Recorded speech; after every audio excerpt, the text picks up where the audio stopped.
Good evening, everybody. The broadcaster, my superhero name, here with you at historic McMorran Place. Thanks so much for joining us tonight. Well, the Port Huron Prowlers took a loss for the first time in quite a while last night. They fell 3-2 to the Danbury Hat-Tricks, snapping their 7-game win streak. But in that third period, they were able to build back, generate a little bit of momentum. They almost completed the comeback, but came up just short. Now tonight, why am I wearing this costume? It's Mitz's birthday, superhero and princess-themed birthday party for our favorite cat. And the Prowlers will also finally be able to wear these masquerade-themed jerseys to support the law enforcement torch run for Special Olympics with a post-game jersey auction. Now this one will be another game-worn jersey.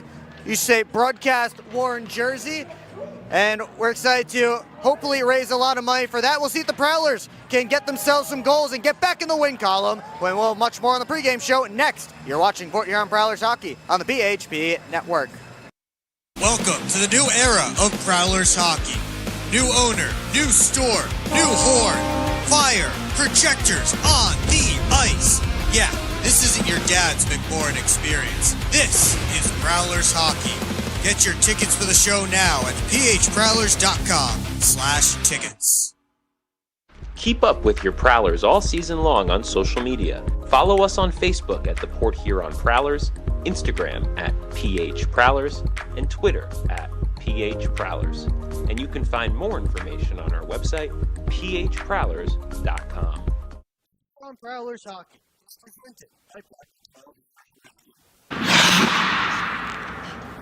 Shot.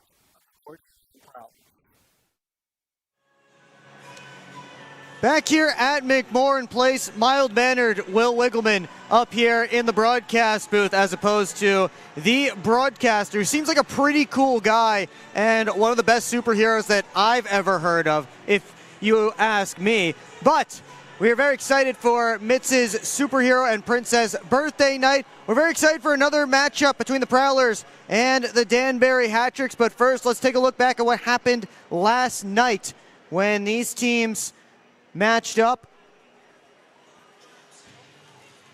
As it started off with some fisticuffs, Jamie Bussell and Josh Tomasi going for the second time this season, but the Hat-Tricks able to get out to a big lead. Caden Fennell scored, and then there's Eli Rivers in the second period. And Danbury was off and running quickly in that game. And in the third, these high offensive zone turnovers for the Prowlers just were a killer throughout that game. And it led to 2 of the 3 Danbury goals. Port Huron tried to make a comeback, though. Lucas Lockney off the pass from Jamie Bussell and a nice tip by Nick Favaro to get it through there. But it just felt like there was a wall over the goal line, and no better evidence than this play right here. Take a look at the overhead. Just died right on the red line there. And that would have made a 3-2 game, but here's Reggie Millette actually making it a 3-2 game. His first game since December in over a month.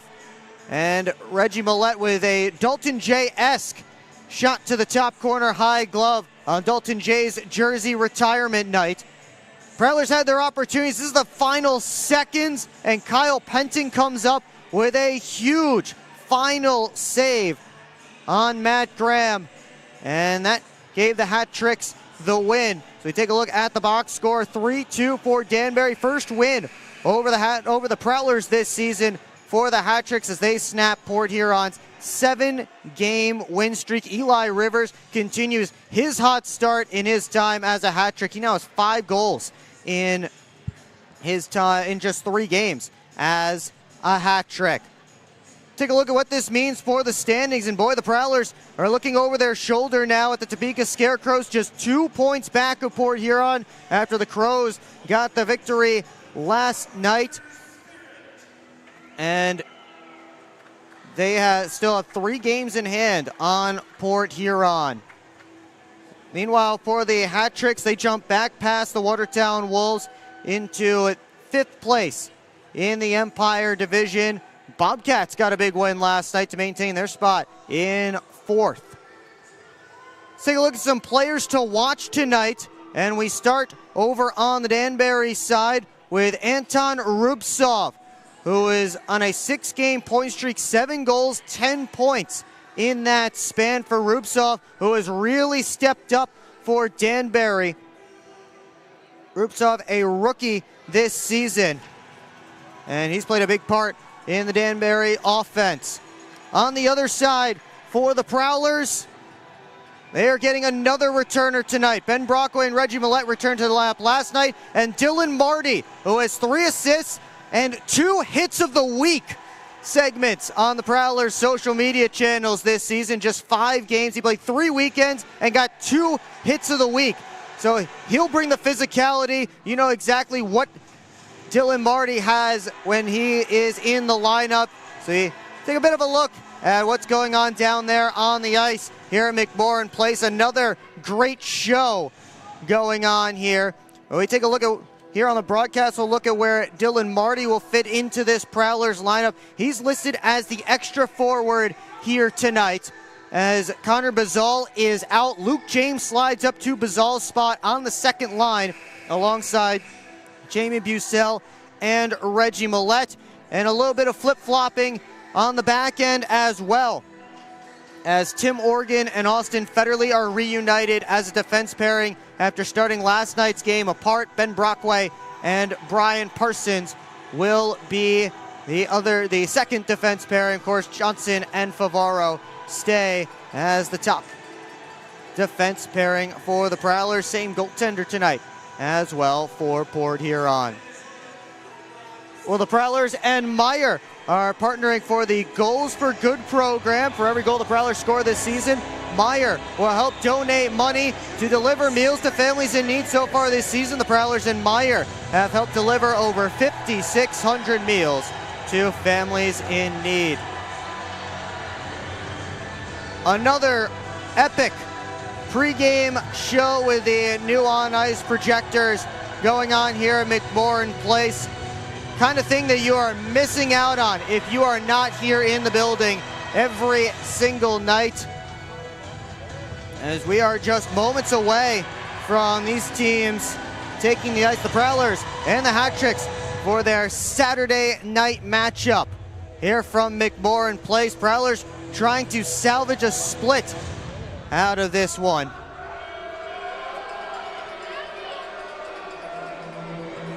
Hat Tricks being led out by Kyle Penton, so it looks like Penton will be the starter in between the pipes for Danbury. We'll have the same goaltending matchup. We'll get a little bit more into that when we get to our Harrison Metal Fab starting goaltenders. As you see, the Hat Tricks hitting the ice here at McMorran Place. We did mention earlier on, it is Mitz's birthday. The Prowlers mascot celebrating year number 11 here tonight. So happy birthday to Mitz. There's some other birthdays that I will mention later on the broadcast, but first let's take down the ice level for the rest of the pregame ceremonies. Make some noise for your Port Huron.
gentlemen, please rise. And gentlemen, may we suggest removing your caps as we honor America and salute the men and women serving our country with the singing of our national anthem, presented by Derek by Mike Batchelor.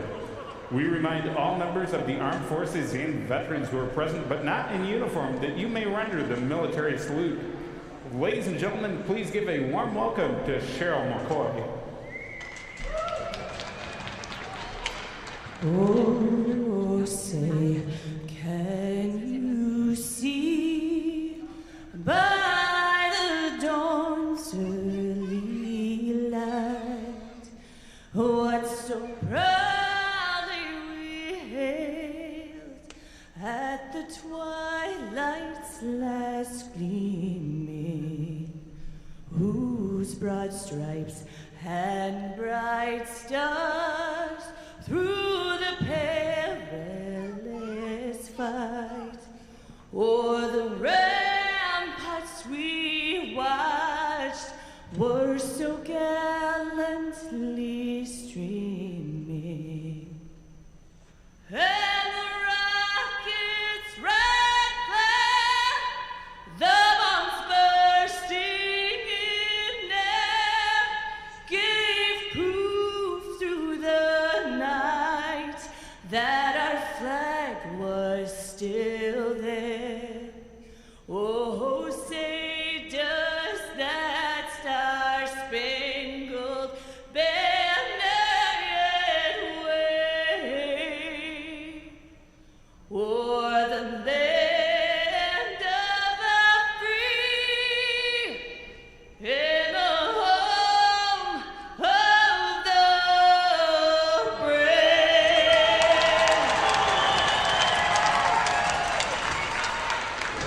Was that Wonder Woman on the national anthem tonight? Yeah, and superheroes and princesses, the theme of the evening. Aaron McMorrin plays for Mitz's birthday Prowlers, and hat tricks getting set for their Saturday night matchup. In case you missed it, let's take another look at the starting lineup for the Port Huron Prowlers. Dylan Marty gets in to start in his return to the lineup. Top D pairing starting as well for the Prowlers, and Reed Cooper between the pipes for Marty. This will be his first game since October the 31st. He'd been dealing with an upper body injury. Game number 6 for him overall this season.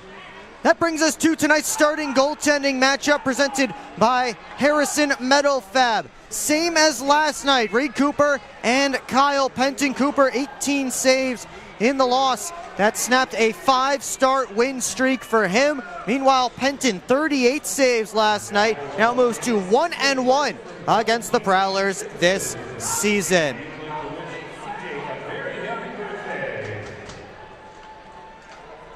Ceremonial puck drop going on down by the Zamboni door.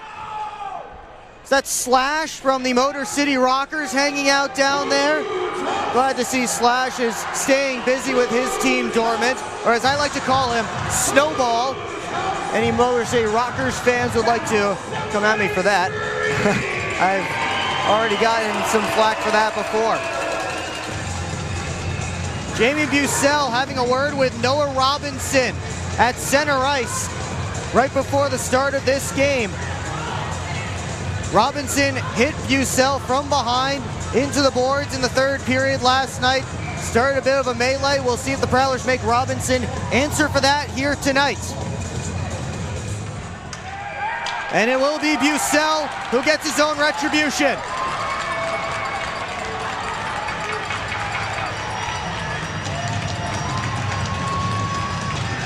Bucell an overhand right. Robinson coming back with a couple more. Bucell firing away with the left hand. He missed, and they twist down to the ice.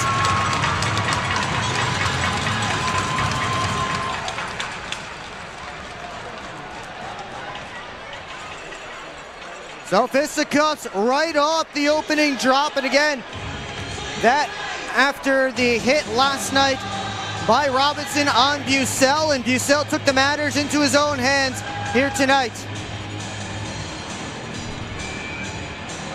And credit to Robinson for answering the bell right away. See, there's the left that Bucell missed with. Ended up throwing him a little bit off balance, but those two continue to chat in the penalty boxes as we continue this hockey game.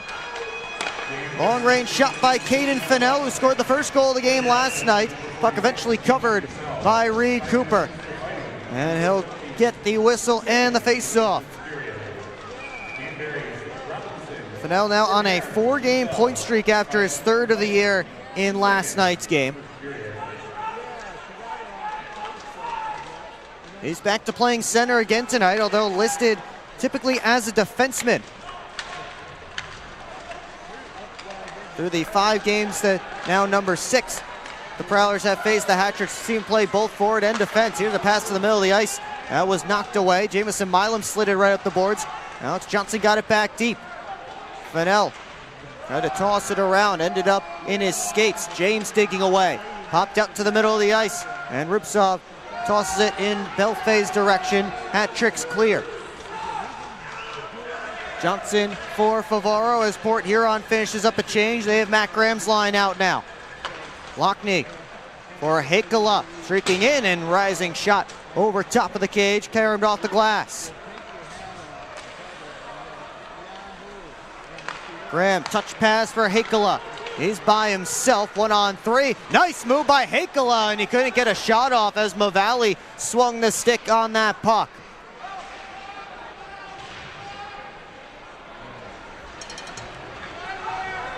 Puck tossed out of the Danbury zone. Federley stepping up to it.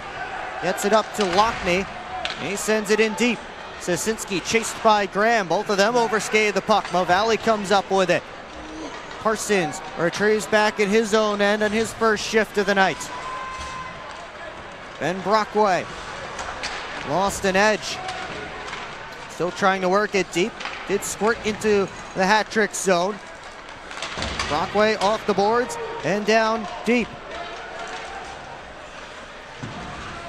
Franduto for Ken Durka. As Matt Ziarchuk breaking, got it to him. Matt Ziarchuk couldn't kick it back up to his stick. Blake Anderson wheeling ahead into the offensive zone. Outside try, off a stick, off the glass. Johnson at the line. Wrist shot blocked by Matt Ziarchuk. Bavaro hands off for Johnson. Off the boards, couldn't get it all the way to Millette. Good play by Fennell, and then he's hit hard by Dylan Marty. Welcome back to the lineup, to the wrecking ball. James tossed that one out of play as he tried to dump it deep, trying to sidestep a check from Fennell. And here comes Marty. This is what he brings to the lineup. And Fennell sidestepped him just at the last moment. He's a guy who finishes every single check, Dylan Marty. Prowler's certainly happy to have him back in the lineup. Again, this is game number 6 for him in case you missed the pregame show. He's been out with an upper body injury since October the 31st.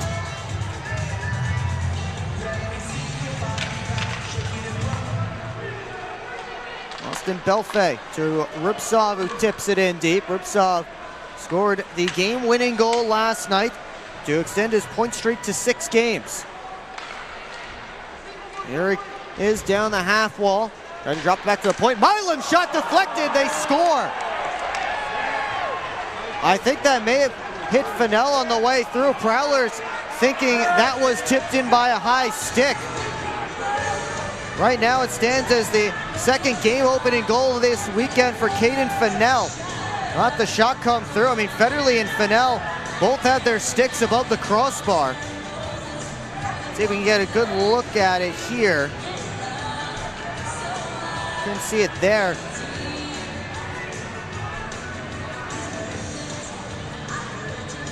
Steve Gowdy and Peter Banasic, the referees. Colin Pons and Brandon Baton's the linesman. Take a good look from our wide angle here. Milam fired it on net. I mean, that looks, it's pretty close. It's closer than I thought it would be.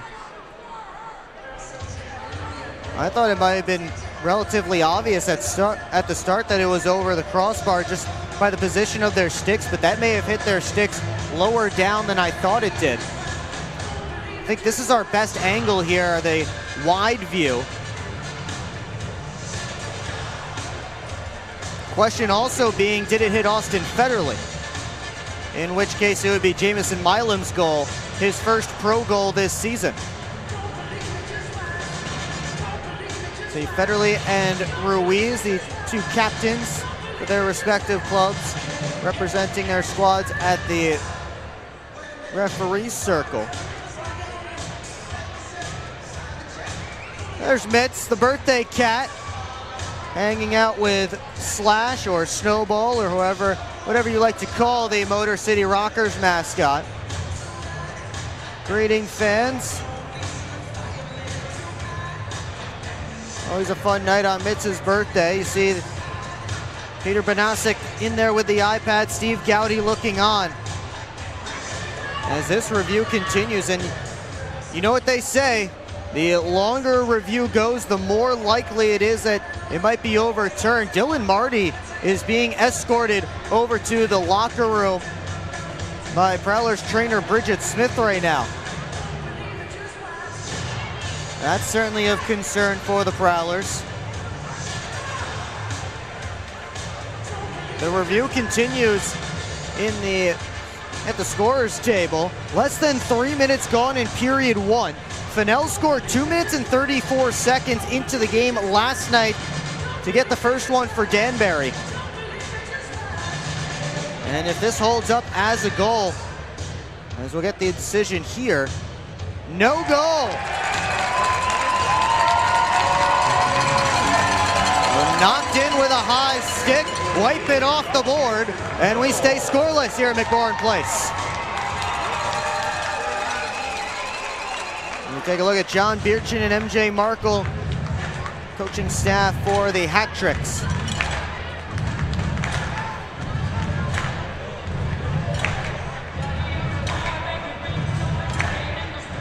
Caden Fennell waiting to getting the explanation before he lines up for this face-off. Prowlers have Vinny DeCumbus's line out there. Line that was kept very quiet last night.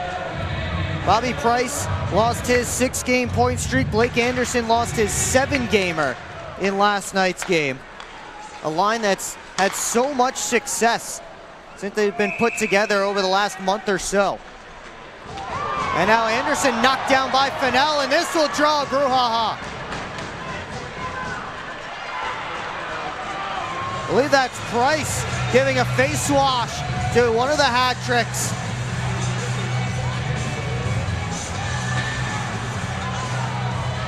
Prowler helmet just went flying. They're trying to pry apart Blake Anderson and Ian Tukane.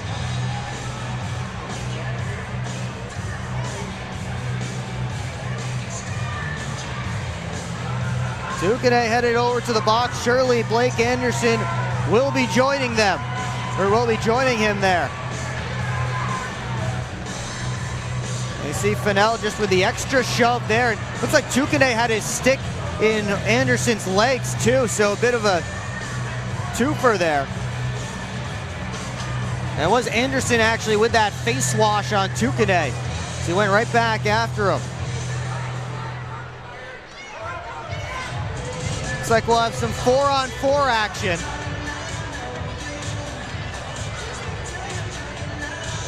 First 4-on-4 action of this game.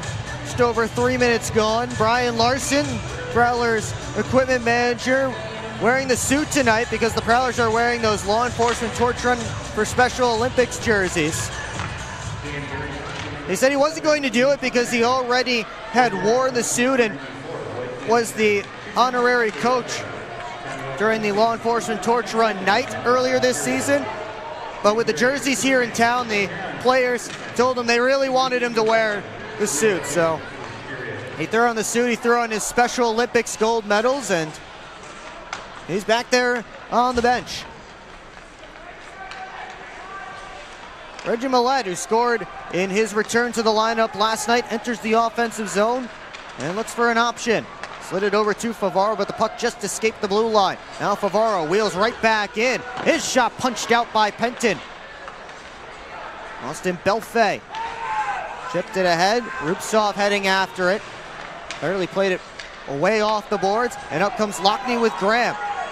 Graham cuts to the middle, and his backhand slipped it just wide. Lockney tried to get a touch on it with one hand on his stick. About halfway through the 4-on-4, it's Rupsov. Dumped right into Cooper's right.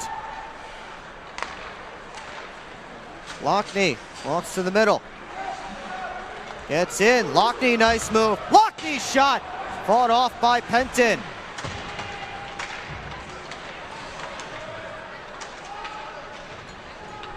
Graham chasing after along with Mavalli. Around for Milam behind the net, and he launches it all the way down. Ruiz the only one there. Ruiz all the way around, tried the wrap, and Tim Morgan stopped him.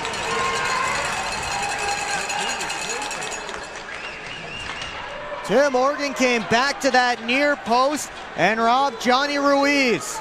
Here's Price the other way. Lost the handle as he tried to dangle. Ruiz and Price get to that puck together. Now to Cumbus. Try to hand off. Anderson, Tukane out of the box. Back to 5-on-5. Brockway chops it up out of play. And we will take our first timeout. Just over 5 minutes gone in period one. Tim Morgan keeping this game scoreless. This isn't working. LJ, pass me those flyers.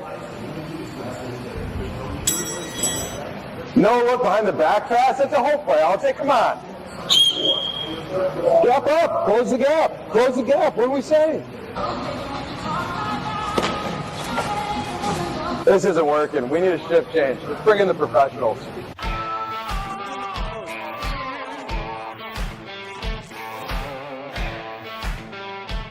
Hello, I'm home.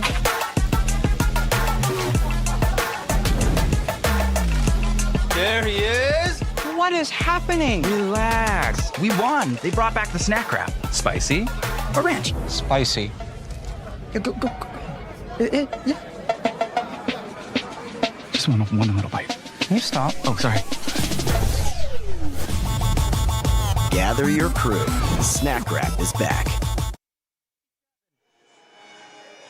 Back here at McMorran Place, Prowlers and hat-tricks still scoreless here at McMorran Place. Our washed-up player of the game tonight is Justin Mavalli. Hat-tricks defenseman, sponsored by Chippewa Laundromat. Chippewa Laundromat, Port Huron's only multi-generational laundromat.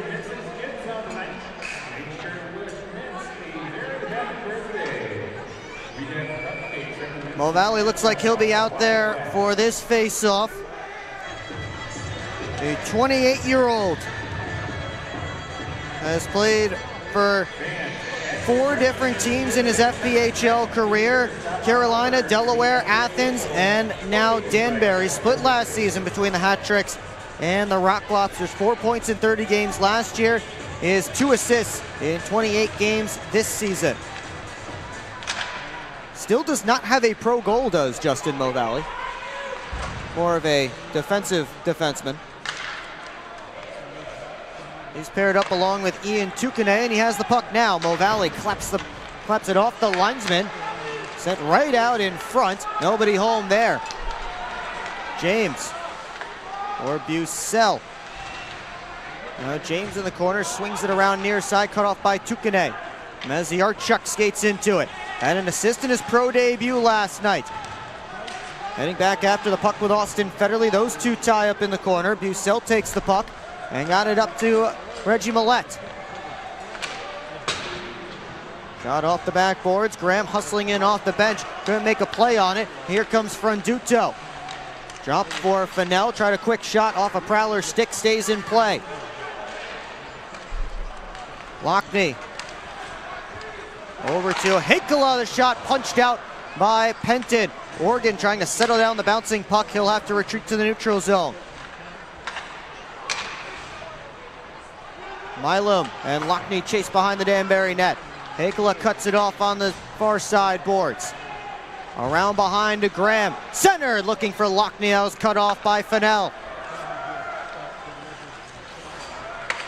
Hakola right in deep.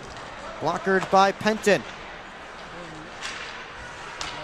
Graham bats it over towards the Danbury line, and that's batted into Prowler territory by Sosinski. No icing here though. Cooper had his arm up. And then Nick Favaro tossed it right out of play. That's delay of game. So the Prowlers will go short-handed here early on in period one.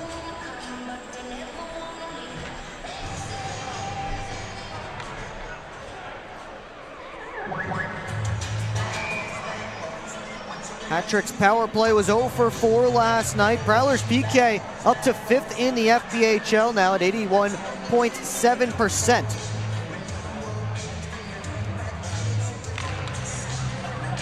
Off the face-off, it's Robinson out of the penalty box after serving his fighting major against Jamie Bucell right off the jump.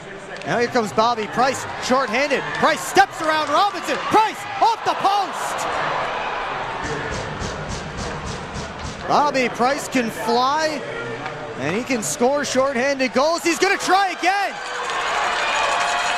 Attempt 2 for Price. To the compass, gave it back, they score!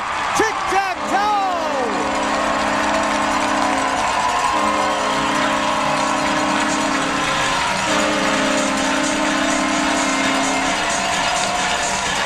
The first shorty of the year for the Prowlers is an absolute beaut between Price and DeCumbus. After Bobby Price hit the post on his first attempt, great patience, DeCumbus gave it right back. And Bobby Price, no mistake on the one-timer.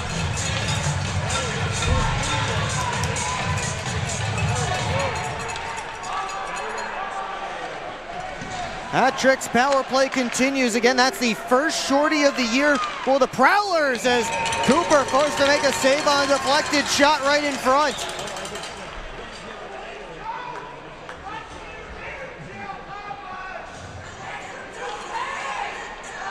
Bobby Price scored the first goal for the Prowlers in the playoffs last year. A short-handed goal against these Danbury Hat-Tricks. And he's got the first one this season for the Prowlers. That leaves the Twin City Thunderbirds as the only team in the FPHL without a shorty.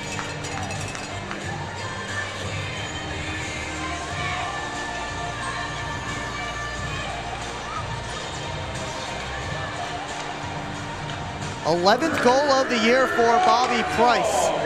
The Hat-Tricks try and respond. Crom up the boards to Franduto, up high Sosinski, and now Kandurka. Sosinski lets go the one-timer, and Cooper leaves no rebound. Vane DeCumbus, who played in his 100th career FPHL game last night, all with the Prowlers, picks up the primary helper. Price gave Noah Robinson all kinds of trouble up top throughout that power play. Again, he got the first opportunity off the post and then took it away from Robinson again. Good recognition by the Prowlers. They were going against a forward on that opportunity. And clear right off the draw by Alex Johnson. Sosinski back for it. 49 seconds left on his team's power play. Tukane, right wing side, throws on the brakes, tried to slip it back to the point to absolutely nobody. Sosinski watched by Millette, up towards Franduto. Kandurka trying to get past Oregon, couldn't do it with the puck, and DeCumbus gets it out.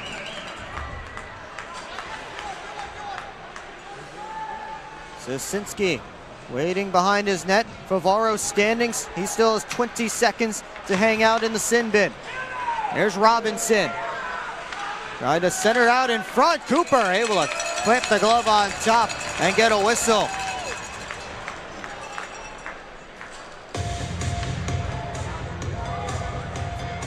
Reed Cooper wasn't very busy in last night's game against the Hat-Tricks. Only saw 21 shots, but they were high danger chances. He made a couple of breakaway saves where the Hat-Tricks did score twice on breakaways themselves. That's certainly something that Chris Paulin talked about wanting to clean up last night in his post-game interview with Brady Beaton. Matt Graham's stick broke on that shot, so he's battling without a stick. Here's a turnaround try, and they score! Knocked down in front and then put home by Anton Rubtsov, and just as the penalty expires, we're all tied up.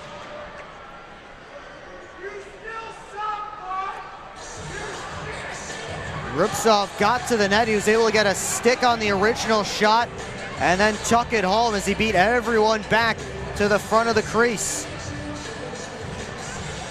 And Rubtsov now with a 7-game point streak. He is his 10th goal of the season. The former NCAA Division I player at the University of Alaska Fairbanks. The Prowlers score on the Hat-Tricks power play, and then Danbury responds right after it ends. And it's a 1-1 game, about the midway point of period 1. Anderson bounces it up high to Parsons. Over to Brockway. Got it down and around. Anderson in front to Cumbus. Scores! Quick response from the Prowlers. They're back in front.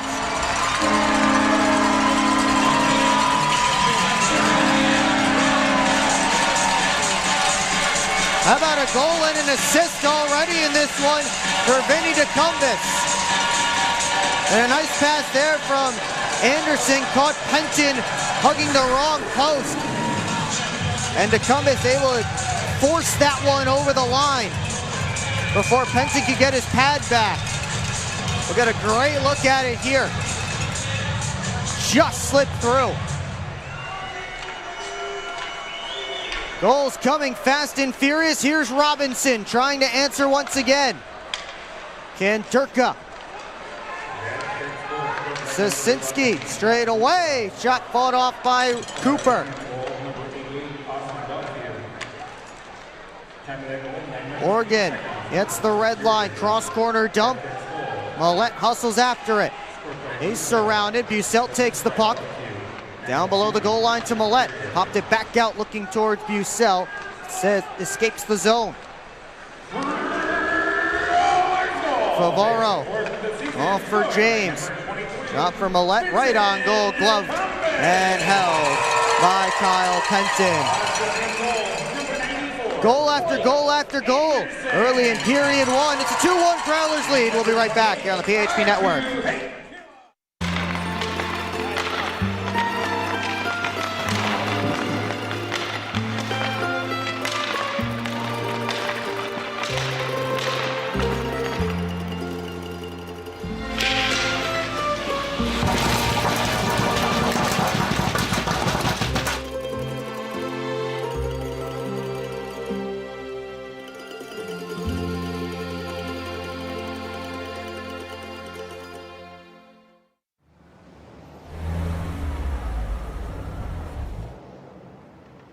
Hey guys, what's going on?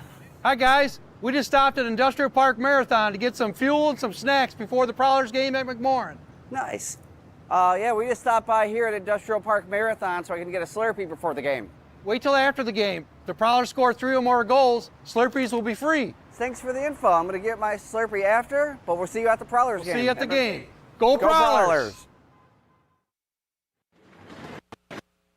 Back here on the PHP Network, your report here on Prowlers lead Danbury 2-1. And last night, of course, Dalton Jay's retirement night. Everyone on the Prowlers wore special 92 warm-up jerseys. Now, some of them were auctioned off last night. However, select jerseys are up for sale on Dash Auctions. If you go to the description of this stream, you will find it on YouTube. Again, go to the description. They will be up until 8 p.m.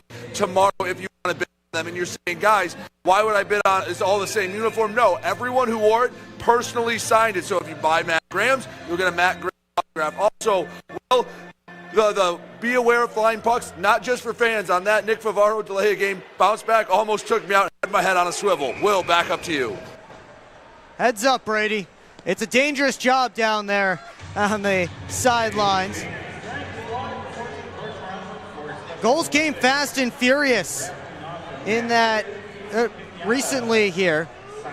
The Rubtsov goal and the Decumbis goal officially listed 27 seconds apart. And the Decumbis goal came 2 minutes and 3 seconds after the goal by Bobby Price that Decumbis set up. Here's Franduto, angles around his own man, and the shot stopped by Cooper. Tomasi centered it all the way out to the point. A rip swallowed up by Reed Cooper off the stick of Caden Fennell. And Cooper will hang on for a whistle and a face-off. 9:18 left to go in the opening period. Shots 9-7 hat tricks at this point, at least on the league website. Here in the building, it says 8-7. The shots on goal department. Oops, a quick shot off the draw, steered away by Cooper. Oregon walks across his own slot to Federley. High flip, glove down by Milam, and then grabbed first by Belfay, so that's a hand pass against the hat tricks. Looks like they'll put the face-off deep in Danbury territory. Is that superhero Snoopy there? With a Prowlers flag and a cape and all kinds of stuff. Never know what you'll see on any given night here at McMorran Place.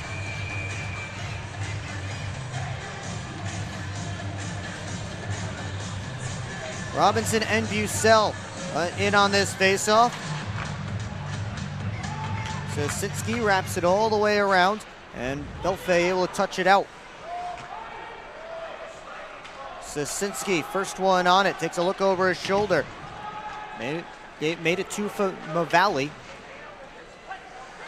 Now Brockway looking to turn it the other way. Bucell flying in, drops it for Millette. Working on Robinson, Millette spins back down deep. James behind the net. Over to Millette, up high Brockway. He lost the pass in his skate. Got it back deep, but delayed offsides here against the Prowlers, so they'll have to escape the zone. They'll take the opportunity to make a change as Mavali, in no hurry, finally steps out from behind his net. Crom, lead pass on to Eli Rivers. Puck comes all the way behind Kyle Penton's net. Lockney tried to move it back behind the cage. It's kicked in by Fairley at the line. Here's Graham down low, and I believe that puck came out, so offsides here against the Prowlers. Now MJ Markle having a word with Steve Gowdy, the referee.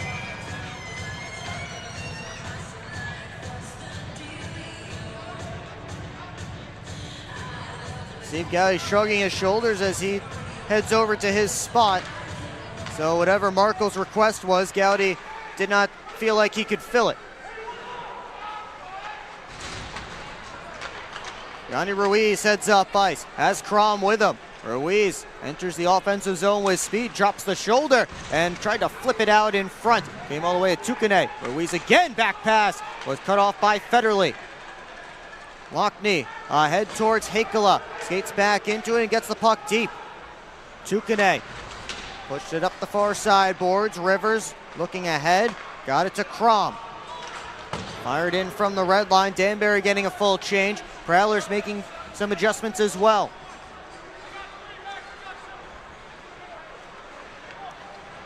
Johnson knocked down by a pair of hat tricks. As the Artchuk rose it over top on the backhand.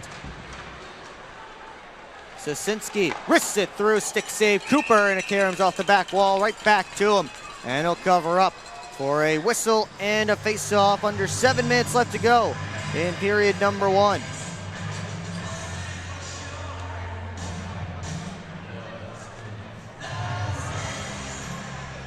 Maxim Maziarchuk playing his second pro game. There's a guy with a lot of pro games. Number 92, Dalton J, whose number was retired last night by the Prowlers in a pregame ceremony. And if you missed that ceremony and want to see it, it's available near the beginning of our broadcast from last night's game. You can find it on the PHP Network YouTube channel. Drive from the point, blockered by Cooper. Parsons retrieves the dump back in. Parsons steps around one man. Ryan Parsons over toward Bucell. Ducks past the check of Fennell. James with the puck. We go back behind the net where Parsons still is. Prowlers defenseman in deep. James finds it. Bounced up high, Bucell. Over to Federley. Wrister, deflected save, Penton.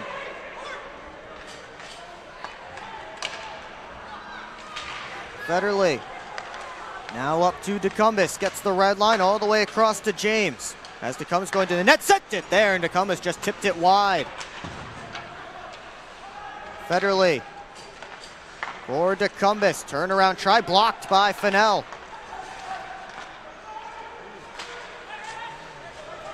Blake Anderson starting to look up. DeCumbus gave it right back to Anderson. He cuts to the middle, over towards Price. A little too much sauce on it. Anderson trying to spin away from a couple of checks. Tukane ends up with the puck. Looking towards the right wing toward Crom. Favaro sweeps it off the far boards. Anderson, Tukane battling for it. Rivers lost the puck as Price stepped into him. Legro had trouble with it behind the net. Price was in there on the forecheck. Here's Graham trying to scoop up the puck. Hakela in there as well as they battle along the half wall. Ruiz lost it to Graham. Hakela, indirect feed. Johnson D to D. Favaro all the way back down deep. Ruiz swings it up the boards, and Belfay will skate out with it. Has Rivers with him. Gave it there. Back to Belfay with a lane to the net, and Cooper comes up with the save.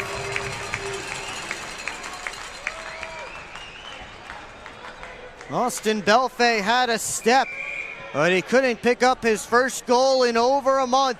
Prowlers stay ahead 2-1 here at McMorran Place. Yeah, I don't know about this one, fellas. Boys, we don't overcome adversity by backing down. But yeah, I don't know about this one. That's reassuring. We're so screwed. All right, boys, here's the game plan. LJ, you start with bananas. Wait, why do I have to do the bananas? Because you're the softest on the team. I don't want the bananas. This thing is gonna melt. We gotta hurry up. I won't do it. Okay, both of you. I will do the bananas and the whipped cream. Fets, please continue. Who's paying for this anyway? I am. I just bought my tickets for the Prowlers game this weekend, and the Milkhouse gave me 25% off my order. Fets, why'd you buy the tickets? You're literally on the team. For the discount. So are you all ready to give it a try? Oh, we're ready. It's true. Get 25% off your entire order at the Milkhouse, October through April. Simply show your ticket stubs at checkout and enjoy your discounted treat. Keep up with your Prowlers all season long on social media. Follow us on Facebook at the Port Huron Prowlers, Instagram at PH Prowlers, and Twitter at PH Prowlers. And you can find more information on our website, phprowlers.com. Back here at McMorran Place, Prowlers with a 2-1 lead over the Danbury Hat Tricks.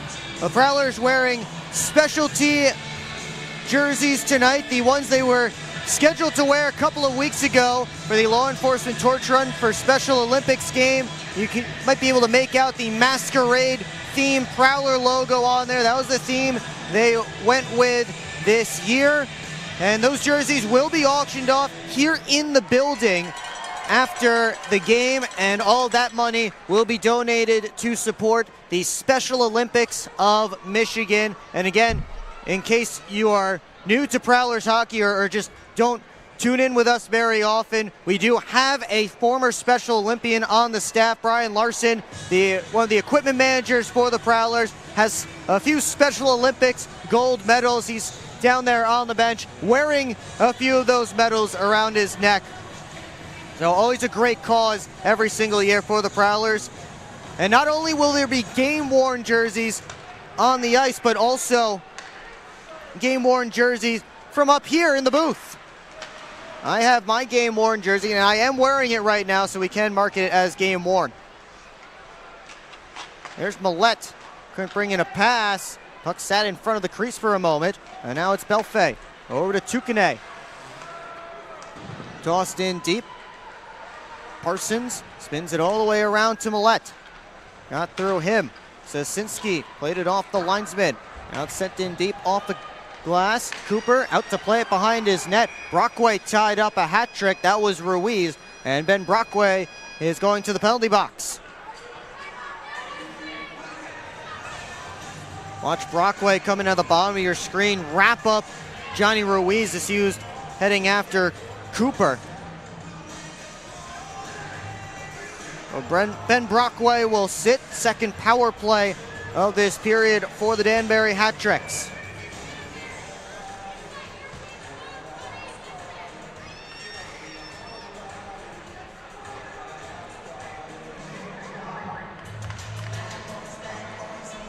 Hat Tricks 0 for 1 on the man advantage as Nick Favaro launches it down ice to start.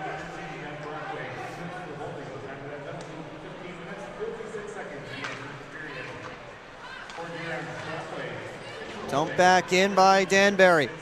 Johnson retrieved it, but that was an icing against the Hat Tricks, so the faceoff will come all the way back down to Danbury's end, and that's the one thing you cannot do on a power play. Well, I guess besides give up a shorthanded goal, which the Hat Tricks have also done so far in this period.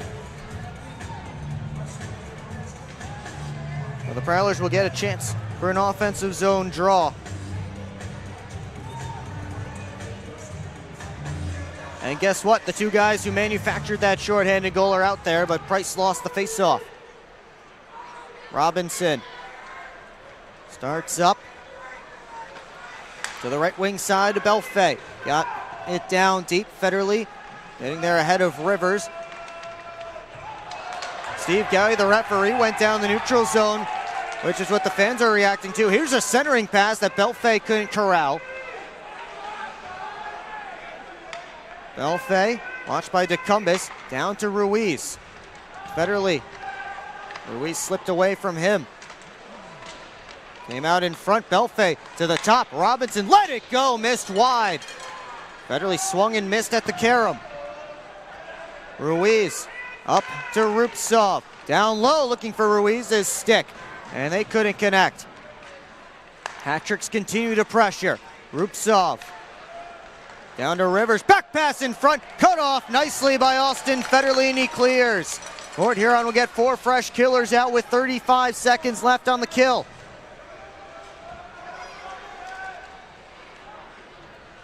Kanderka steps out to his right, ahead to Tukane. Fronduto down behind the net. Tukane swings it up near side. Loose puck popped out to Sasinski on his backhand. Tukane's pass out in front, cut off by Favaro, and he'll get one last clear to take care of the rest of Brockway's time. Lead pass, a drive by Tukane, gloved and held by Reed Cooper just as the penalty expired.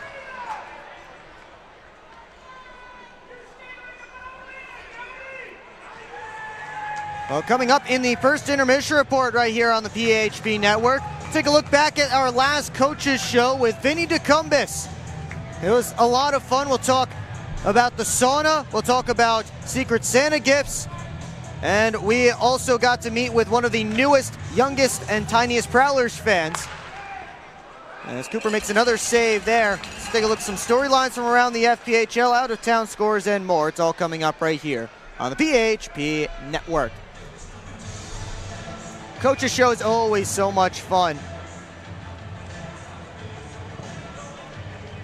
We will have another coach's show this upcoming Wednesday, 6:30 p.m. at Wings Etc. So be sure to come out and be a part of it. Tukane's shot didn't get all the way through, hit Johnson. Tomasi got it up to the line. Tukane got it only as far as that scrum.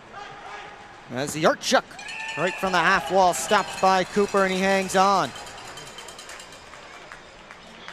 Hat Tricks threatening with 99 seconds left to go in the opening 20 minutes.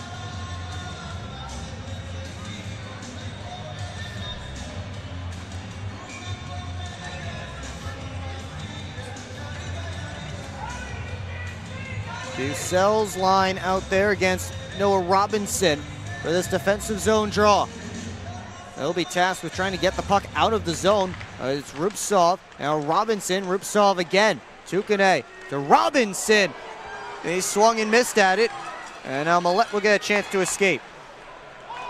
Bucell down low looking for Favaro, and instead stretched back out by the hat tricks. Belfay, Robinson just got through him, and up comes Luke James at the red line, tossed in deep, punched out by Penton right for Tukane. Johnson up to Price, fresh off the bench, but it's bounced back by Ruiz. He has a chance, and a good stick by Oregon to interrupt that shot. Movalli off the boards. Hit the linesman. Here's Anderson, dropping it back for Oregon, trying to find it in his skates. And Blake Anderson comes back for the puck. Johnson. Off of Crom's stick. Ruiz tried to put it back in deep. Oregon to the red line, wires it in off of Milam. A high flip lands for Rivers, cuts to the middle, and Johnson with a diving play to poke it off of Eli Rivers' stick. Maziarchuk wrapped up by Parsons, got it up to the point. Milam hard off the backboards. Lockney hard up the far side wing. DeCumbis couldn't bring in that pass from Anderson. Maziarchuk chips it by, and a good stick again by Johnson to knock it too far in front of Maziarchuk. And that will do it for the Munger Physical Therapy first period. Prowlers with a 2-1 lead after these 20 minutes. Chaotic at times, but Port Huron does take the lead into the locker room. Shots on goal in that opening period favoring the hat tricks 14-9. But it was the Prowlers who got the 2 goals to get the lead heading into the break. Once again, coming up on the first intermission report right here on the PHP Network. We'll hear some more from Vinny DeCumbis on the Prowlers Coaches Show. We are scheduled to hear from Vinny DeCumbis in just a couple of moments as Brady Beaton will be standing alongside with him. We'll also take a look at some storylines from around the league, including a celebrity signing in PD, their second celebrity signing of the weekend. You see former PD Ice Cat Ricardo Gonzalez heading off the ice. Also look at some storylines, again the storylines and the out-of-town scores. We'll check in around the league. So much going on here on the PHP Network, so don't go anywhere. And also don't go anywhere because Brady Beaton has Vinny DeCumbis alongside. Brady Beaton down here on the ice with Vinny DeCumbis. Vinny, you got that go-ahead goal. I mean, you kind of surprised them out in front. I don't think they were ready for it in net. What did you see? Walk me through that play. Before the game, we talked that we want to play behind the net. We were able to put the puck behind the net. I think Endo went strong side and then made a good play back door to me. I think all their D were expecting him to go on the other side, and he cut them by surprise like that. And then even the goalie, I don't think wasn't ready for that short side shot. Guys came out to a hot start, unlike last night. What was the difference today compared to last night? We talked that it's a business day. Like, we got to take care of it. Buck stepped up right away off the face-off and got us going. What are you going to do next 2 periods to keep the pressure up and hold on to the lead? We just got that confidence. We know we're a better team. We just got to play with it, make the right plays. If we don't have anything, just put the puck down low and go hard to work. Well, Vinny, I appreciate it. Thank you and good luck. Thank you. Will, back to you. Thank you, Brady. And again, we will hear a lot more of Vinny DeCumbis coming up in the first intermission report. And all of that coming up next right here on the PHP Network.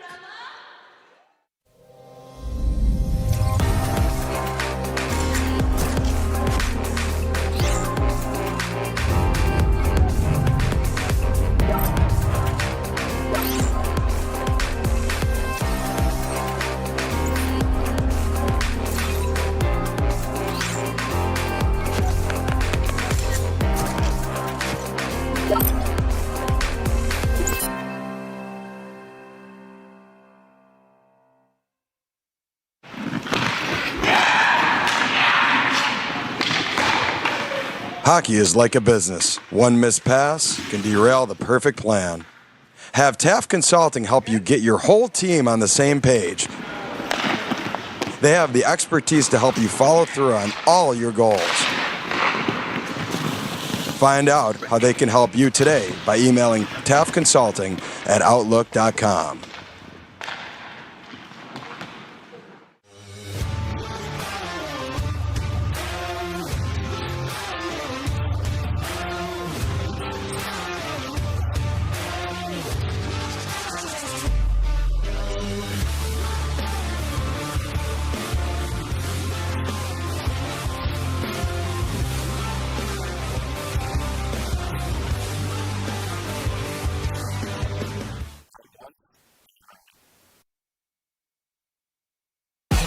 What's more authentic than a Hungry Howie's Detroit-style pizza?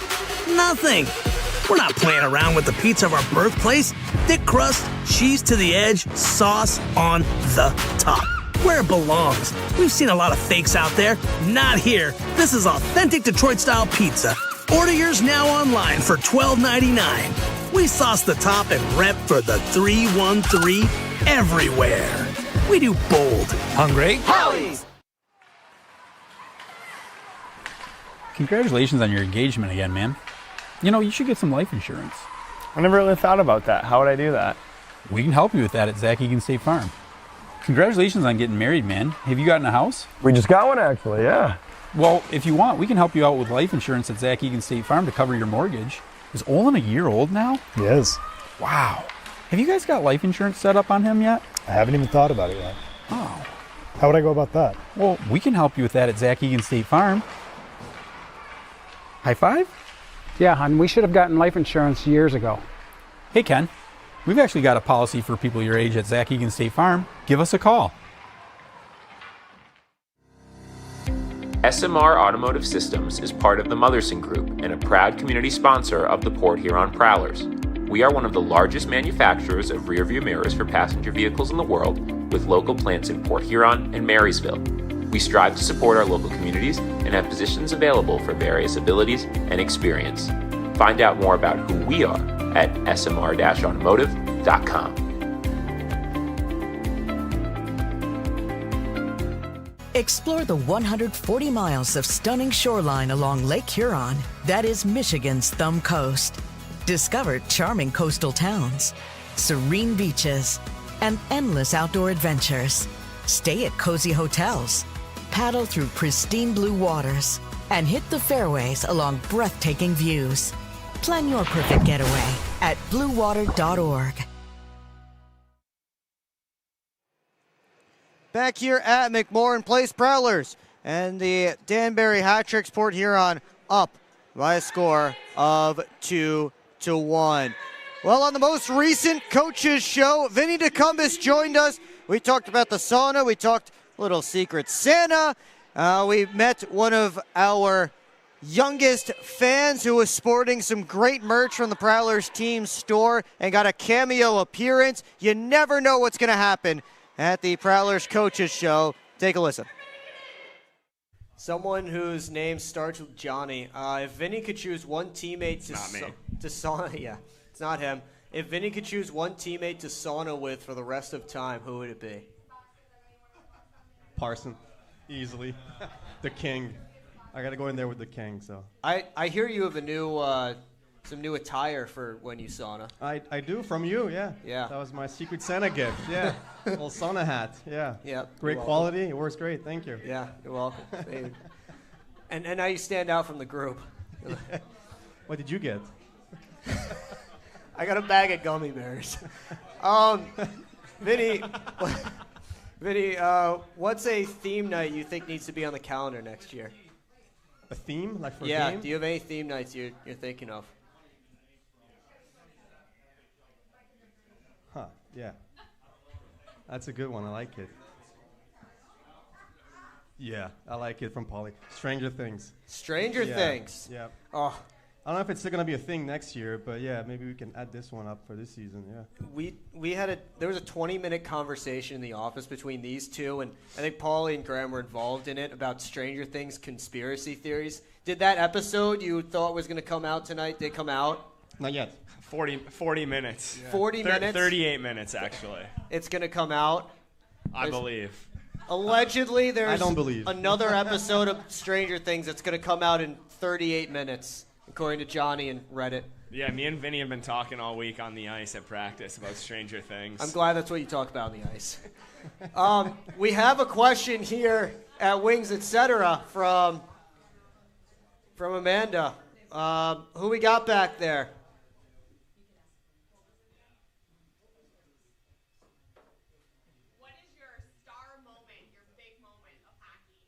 Star moment as a hockey player. Like your whole life. One shining moment. Interesting. That's a good question. You know what? I think it was my second year here when I played that full season and Joe Pace jumped me, and then I scored the overtime to win that game.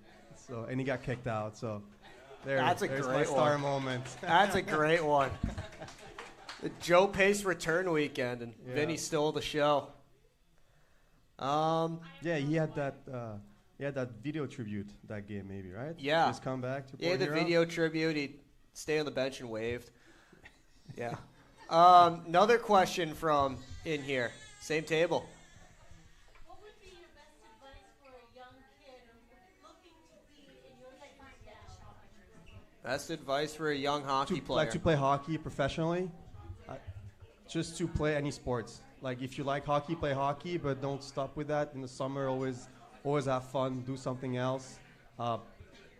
If hockey is gonna be your thing, it's gonna work out if you just put the work in, and always remember it's a game, so have fun. Don't take it too seriously at that young age. It's a good answer. That's a good answer. This one's actually for Coach John. If Johnny could go all 3 times in the shootout, would he? I mean, no.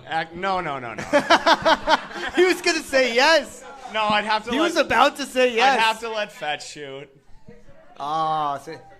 Fetch would be number 1 in my shootout lineup. I think I'd probably have to let Reggie shoot, too. I would love to shoot, but I think I'd be like 4th, 5th, 6th, 7th maybe on the list. Coop's here. Ask him where I would shoot. Yeah, Coop, where would Johnny shoot in the shootout based on your experience facing the 5-hole. 5-hole. So does that mean he'd shoot 5th? No, that's just where I would shoot when I go. Well, don't give him a scouting report. That's just recency bias from today. Oh, that's from today. Oh, looks like we have our first game of Cup Pong going on here.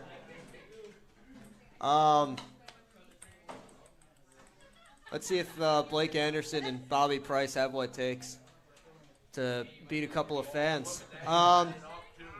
We had a lot of, who had a lot of penalty shots today was LJ during the battle games. Yeah, he did. We had a couple good practices this week, even though it's our off week. We came to the rink to work hard and get better this week, and we had a lot of battle games, so those always get intense at practice. And I think Bobby right over there took a couple penalties too against LJ. So when you take a penalty there, we have Chris calling the penalties, so it's a little lopsided sometimes. Likes us to battle through adversity and not yell at the ref, Paulie. But yeah, LJ went a couple times.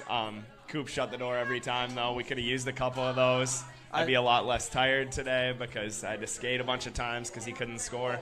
Coop, JMO, Hughes, I mean, they all had LJ's number on the penalty shots today.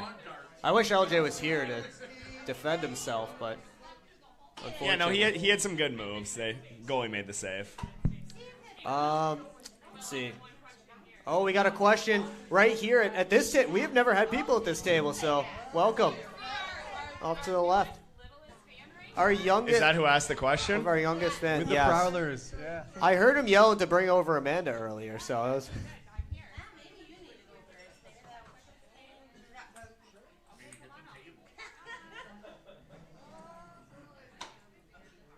We're bringing him on. Bring him on camera here. Oh, he's got the Prowlers onesie. All right. Look at that. You can take another step in. Left a tiny bit. There, yeah. Left a tiny bit. Yeah. There we go. Step in, yeah, front and center. Look at that. This is, by the way, the cutest ad for the Prowler store we've ever had. So that's awesome. The number one, your guys' recommended smelling salts to get you going for the game. Ooh, what's your... I always see you guys going to town on those things.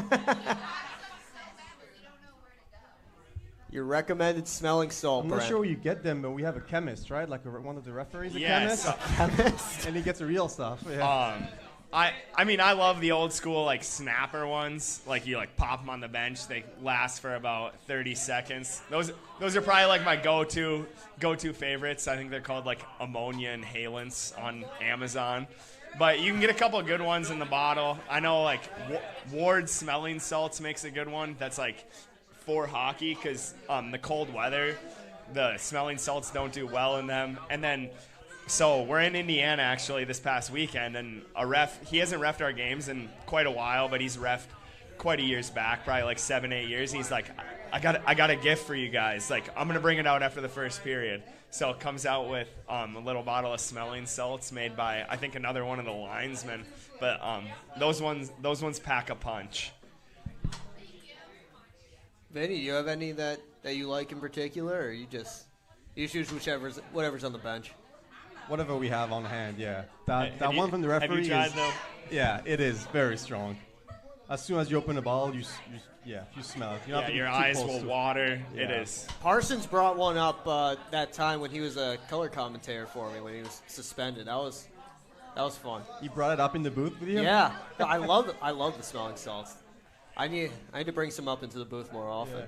I need to Get you get going like for the period, I need to yeah. get one of the bottles so that I'm not Easier to breaking carry into one. around, yeah. Yeah, easier to carry with us on the road.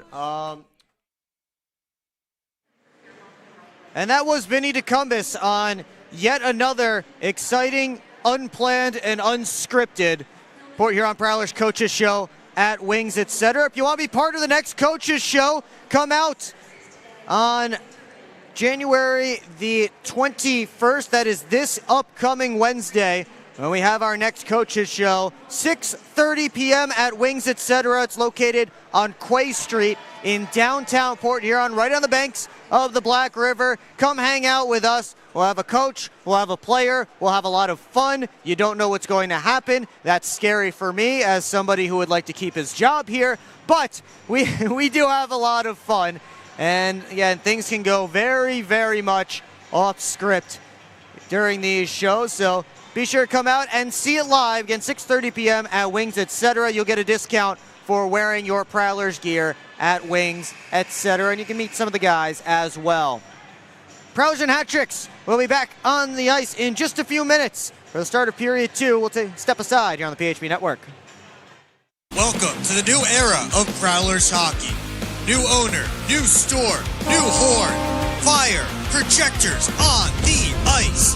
Yeah, this isn't your dad's McMorrin experience. This is Prowlers hockey.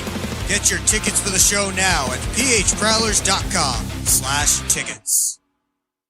Keep up with your Prowlers all season long on social media. Follow us on Facebook at the Port Huron Prowlers, Instagram at PHProwlers, and Twitter at PHProwlers. And you can find more information on our website, phprowlers.com. On Prowlers Hockey, presented by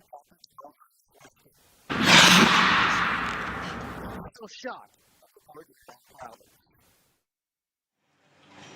Back here at McMorrin Place, Prowlers with a 2-1 lead over the Danbury Hat Tricks through 20 minutes of play. Getting set for the start of period number 2. Will Wiggleman and the crew here with you on the PHP Network. Before we get to period number 2, let's take a look at some storylines from around the FPHL. We start with a suspension. Former Prowler AJ Schlepp, now with the Biloxi Breakers, has been suspended 2 games after he picked up a continuing an altercation, ended inciting misconduct with a little bit of a dust-up with Monroe's Yanni Liarakos. It was during a TV timeout last night, so he didn't really get to see video of it, but he is suspended for the next 2 games. The Indiana Sentinels, interestingly enough, re-signed Aaron Shaheen.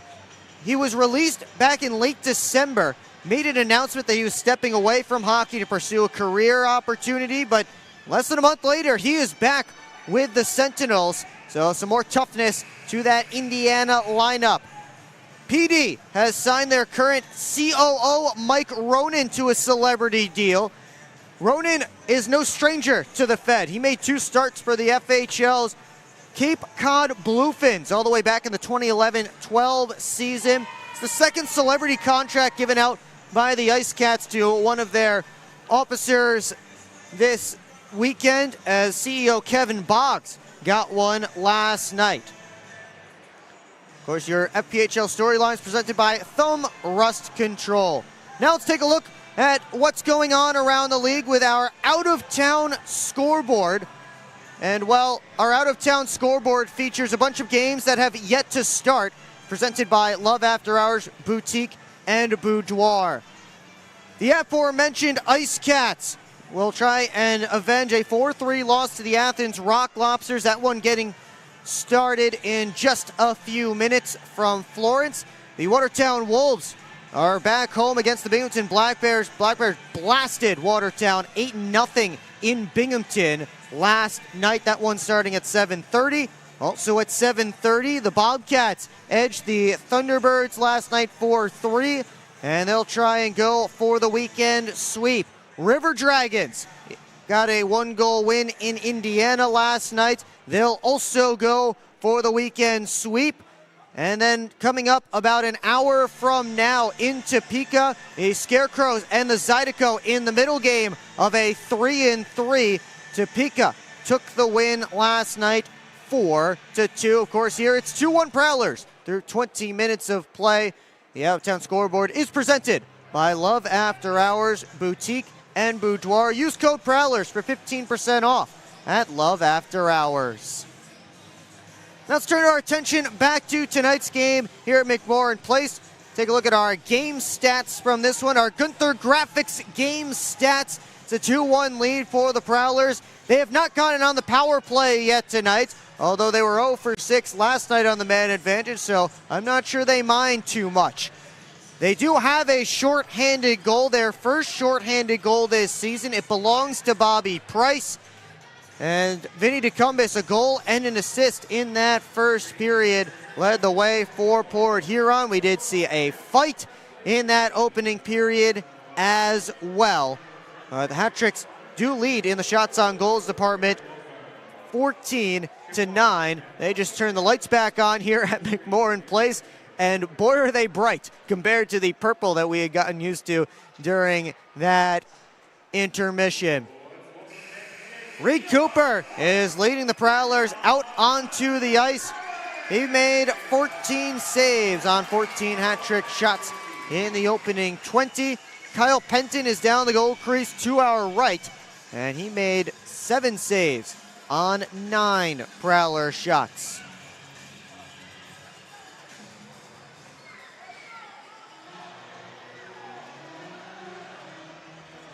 Middle 20. Almost set to go. The Hungry Howie's second period, as we call it, on the PHP network. Prowlers trying to avenge the loss last night that ended their 7-game win streak and earned the split here this weekend.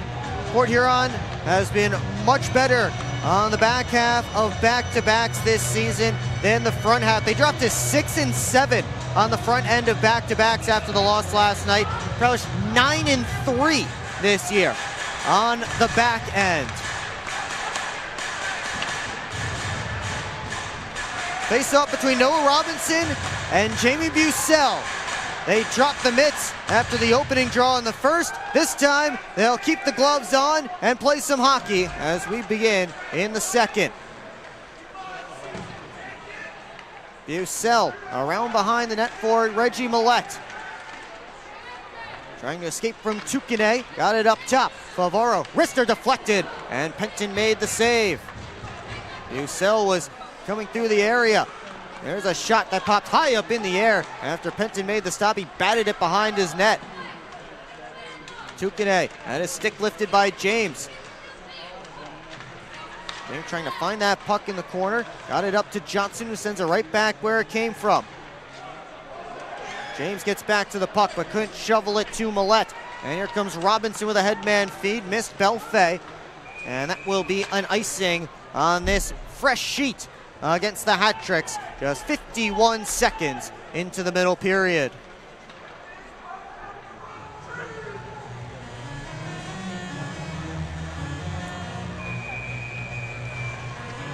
Tim Morgan, Austin Federley, the defense pairing out there, reunited after they were separated for last night's game.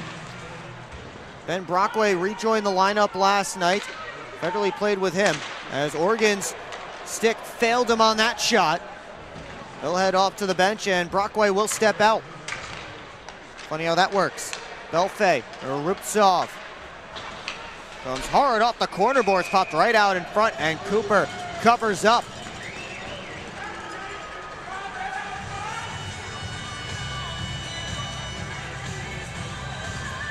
Prowlers captain Austin Fairley continuing to play defense as he has since Brockway first went out of the lineup. Federley went back to fill that spot. Now he's filling Brett Lockhart's spot as Lockhart currently inactive, playing with the SPHL Quad City Storm.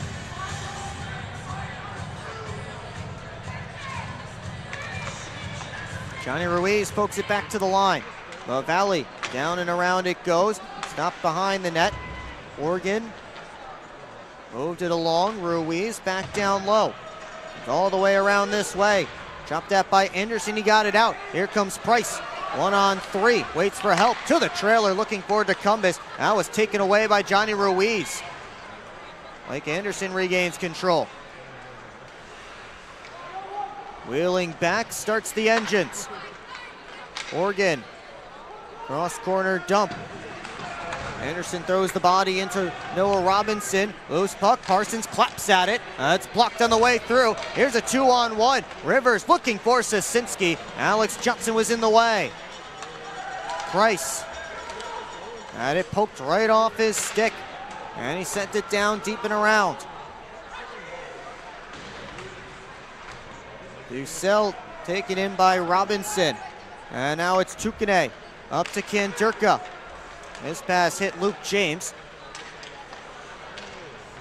Johnson, indirect feed, trying to find Bucell, but didn't play the angle right, and that will go all the way down for an icing. Maybe a geometry lesson in Alex Johnson's future.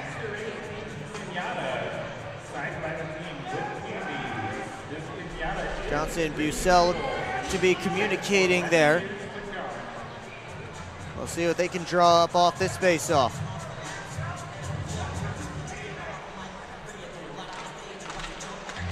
Off the draw. Shot from the point, blocked on the way through, and Bucell got it to Millette. Cross corner dump. James and Tukane get there together. They cancel out. Robinson's pass missed his intended target, and here's an icing against the Hat Tricks.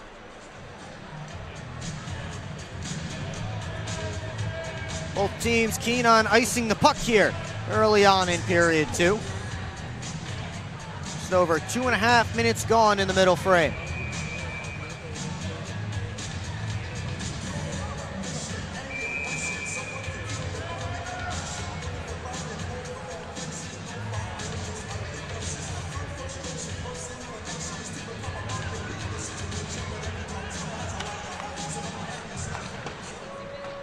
Bounced around to the far side. Maziarchuk was hit by Hakala. And now Robinson almost gave it away to Lockney. Hakala played it back to his defense. Federley back for Oregon. Fanned on a pass ahead. Maziarchuk able to take the puck. Trying to get to Fennell. Spins away. Centering feet. Comes all the way through to Legro. Let it go, and Lockney blocked it up high. Swung her back out in front, pinballing around. Loose puck, grabbed by Fennell. Turnaround, try stop, rebound. How did that not go? Skied into the protective netting, out of play. Did Reed Cooper get the paddle on it?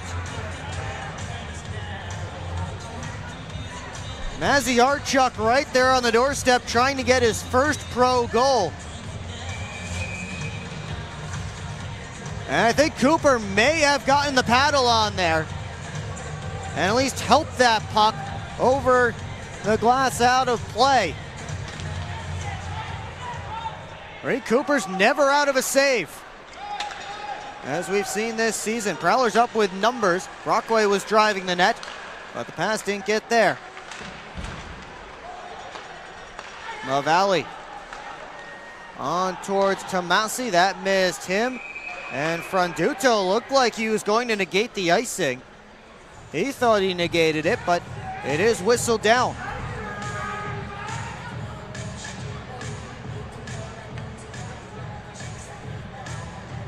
Well, the face-off for Alex Johnson, the Prowlers, all the way down in the hat-trick's end.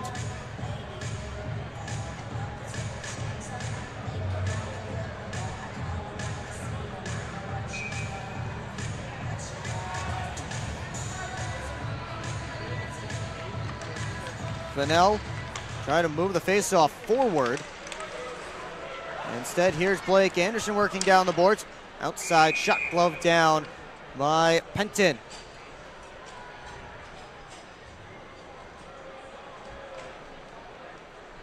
And the draw will come to Kyle Penton's left.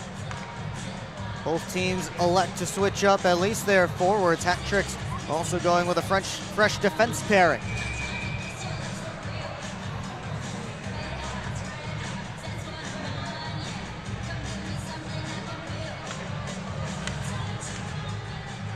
Off this face-off, Tukane flips it high and out. All the way down, Cooper leaves it for Favaro. Wrapped ahead, James looking towards Bucell. That was taken away.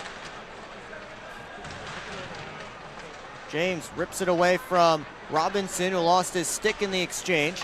Belfay able to keep that puck alive. Rubtsov, Robinson, and hand pass called against the hat-tricks there, as the Prowlers struggle to get it out of their own end for a few moments.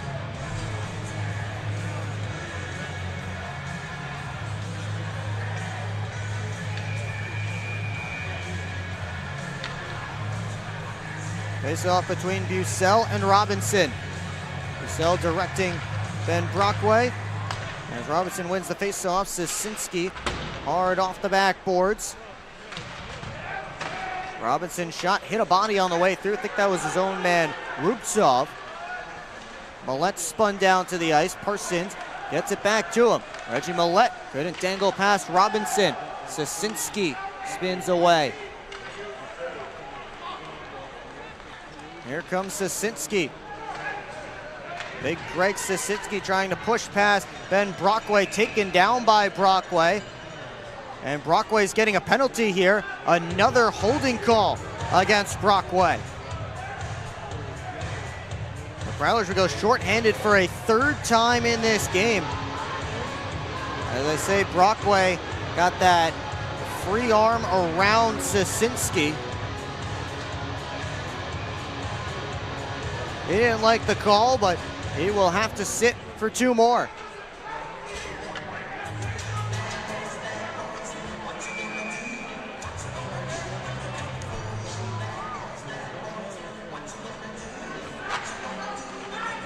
Hat-tricks win the draw and they set up. Belfay. Ruiz wouldn't let the one-timer go. Into the slot, blocked. And Graham hustling after it. Belfay will beat him there. Rubtsov couldn't step back in. Now Belfay with an attempt, he gets in. Rivers harassed by Heikkila and he lost the puck. The clearing attempt knocked down by Robinson's glove. Graham gets there first. Has Heikkila with him. Graham bounces it back to Johnson, who sends it all the way down behind Penton. Delayed offsides here against the Prowlers, so Graham couldn't make a play on that puck. Either way, 40 seconds gone on the penalty to Ben Brockway.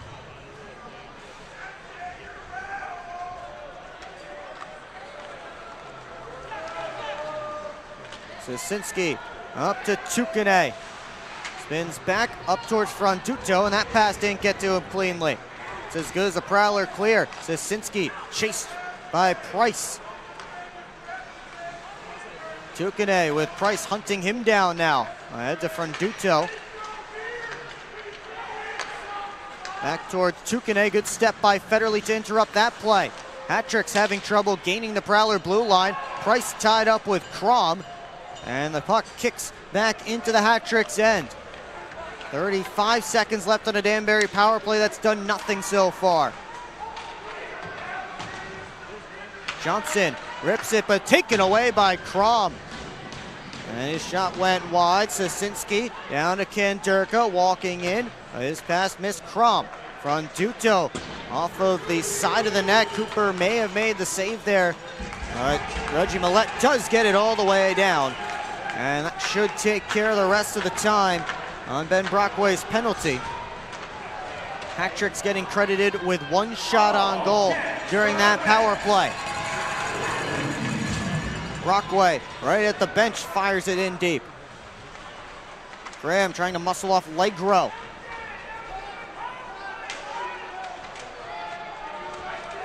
Three Hat-Tricks, two Prowlers battling away. Now another penalty coming up. High sticking is signaled. And it remains to be seen who the guilty party is. We'll find out when we come back here on the PHP Network.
Back here at McMorran Place, it's Jamison Milam, the one who's going to be sitting in the penalty box for high sticking. You see he's got his twig up there in Matt Graham's face. Just caught him with the blade of his stick. And that was the reason for the call as he joined that scrum, number 83 in white.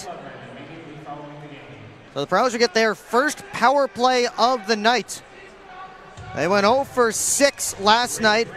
And it ended up being one of their downfalls in what was a one-goal game. They had 2 power play opportunities in the final 4 minutes of that game. While it was 3-2, couldn't convert on either. And again, they ended up coming just a goal short.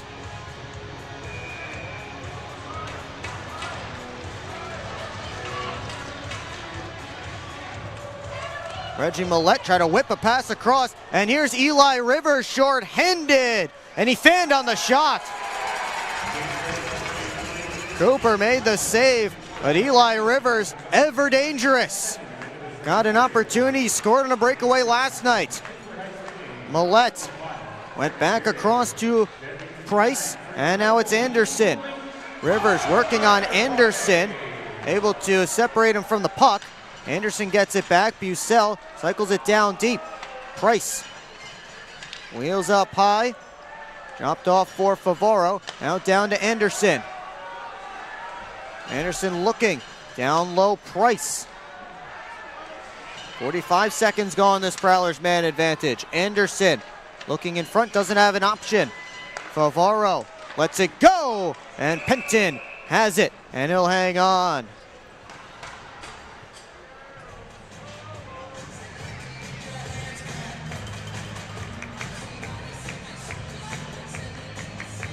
Prowlers will switch up the power play unit, but here's another look at the chance for Eli Rivers. Just fanned on that shot as he came in, and then good look at the shot from Favaro. Some traffic in front, a little moving screen there from Jamie Bucell, and Penton able to make the save. Quick clear off that face-off by the Hat-Tricks halfway through this Prowlers power play.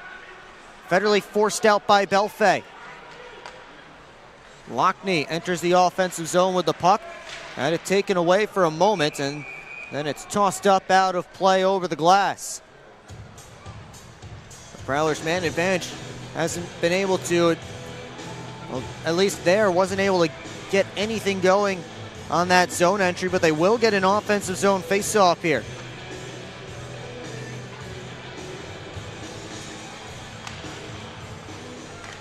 Push back to the line, Federle. Down the wall to Lockney. Bounce behind the net. Graham up top, Johnson. D to D. Federle. Graham. Johnson. A drive. Didn't get through, and Graham's attempt was stopped. Pushed back out in front, taken away by Belfay. He didn't get much on that clearing attempt. I think Hakala blocked it. Graham gets back to the puck, but he overskated it. Sosinski on his forehand. Got it all the way down. Final 10 seconds. Ticking off the penalty to Milam. He's standing ready to step out.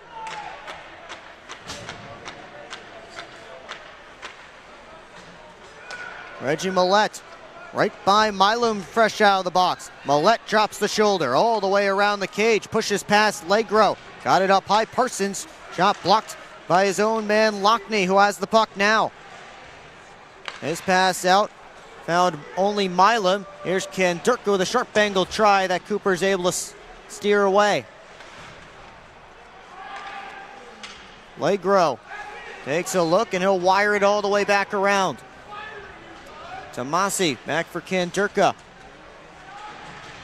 Kandurka missed wide on the short side. Tukane back down deep. Tomasi grabs it there. Met by Parsons. Brockway and Fennell come to join the scrum. Bucell looking for that puck, trying to dig it free. Pinned up right along the kick plate. They keep digging away.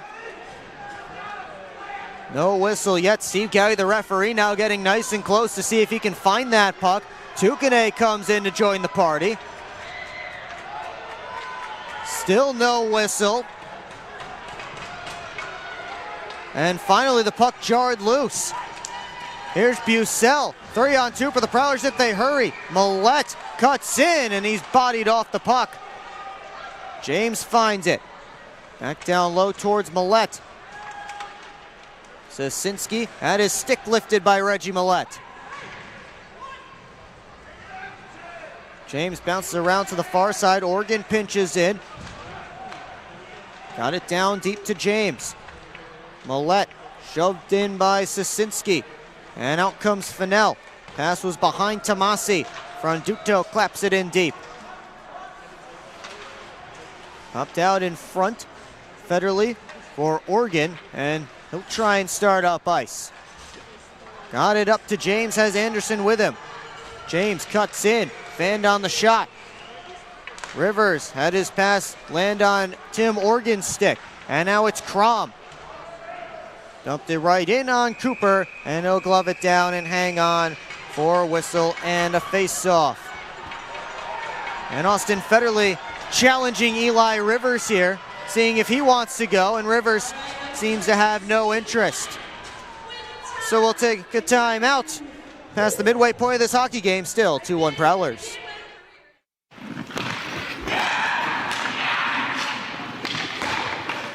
Hockey is like a business. One missed pass can derail the perfect plan.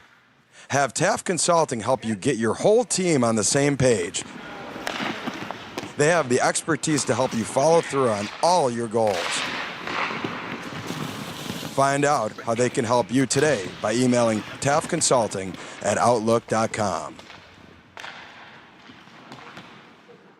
Explore 140 miles of stunning shoreline along Lake Huron in Michigan's Thumb Coast. Begin your adventure on a blanket of golden sand at one of our serene beaches. Connect with the historic atmosphere of our region's nautical influence and reconnect with friends under a blanket of stars. Plan your perfect getaway at bluewater.org.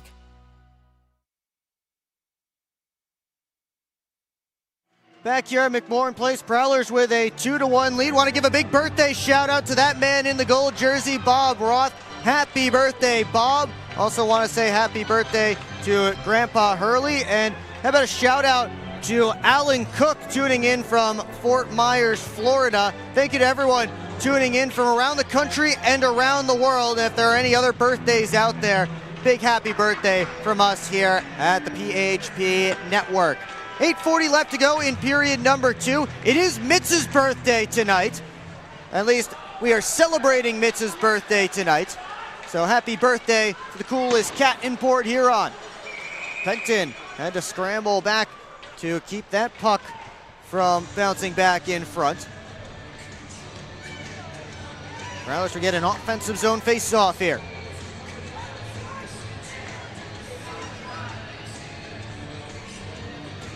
Looking for a pregame meal, Zip Sauce Burger is located in the Industrial Park Marathon. Zip Sauce, the official burger of the Port Huron Prowlers. Johnson has to go back to the neutral zone off the face-off. Milam towards Mavali. Tipped in, at least only as far as Favaro by Rivers. Graham right in, lands behind the net. Milam taken in by Lockney. Mavali chased by Graham. And couldn't be kept in at the line. Johnson has to deal with a few hat tricks. Johnson back on it and couldn't connect with either Graham or Price. Johnson back on it, has to deal with the referee. It's in the ref's skates. Comes back around this way to the neutral zone. Legro trying to put it right back in. Couldn't on the first attempt, nor the second. Finally, Danbury gets it into the Prowlers zone. Lofted quickly back out. DeCumbus fresh off the bench. Couldn't make a play. Price with one hand whacked at that puck. Robinson up to Belfay. Hat tricks get out. Brockway flips it right up the far side boards. Legro back down deep. He took a hit from Anderson.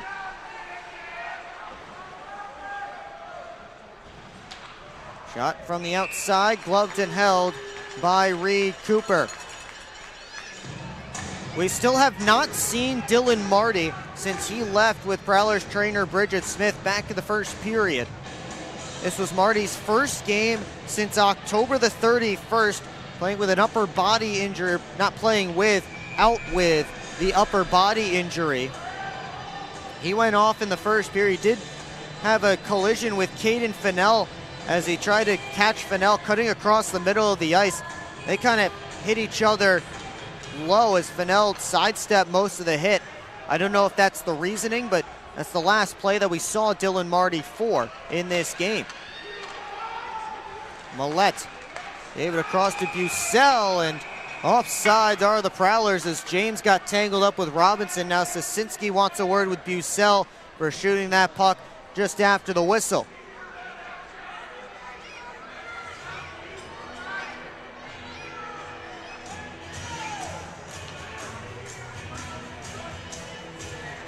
Get a good look there from Aiden Vision.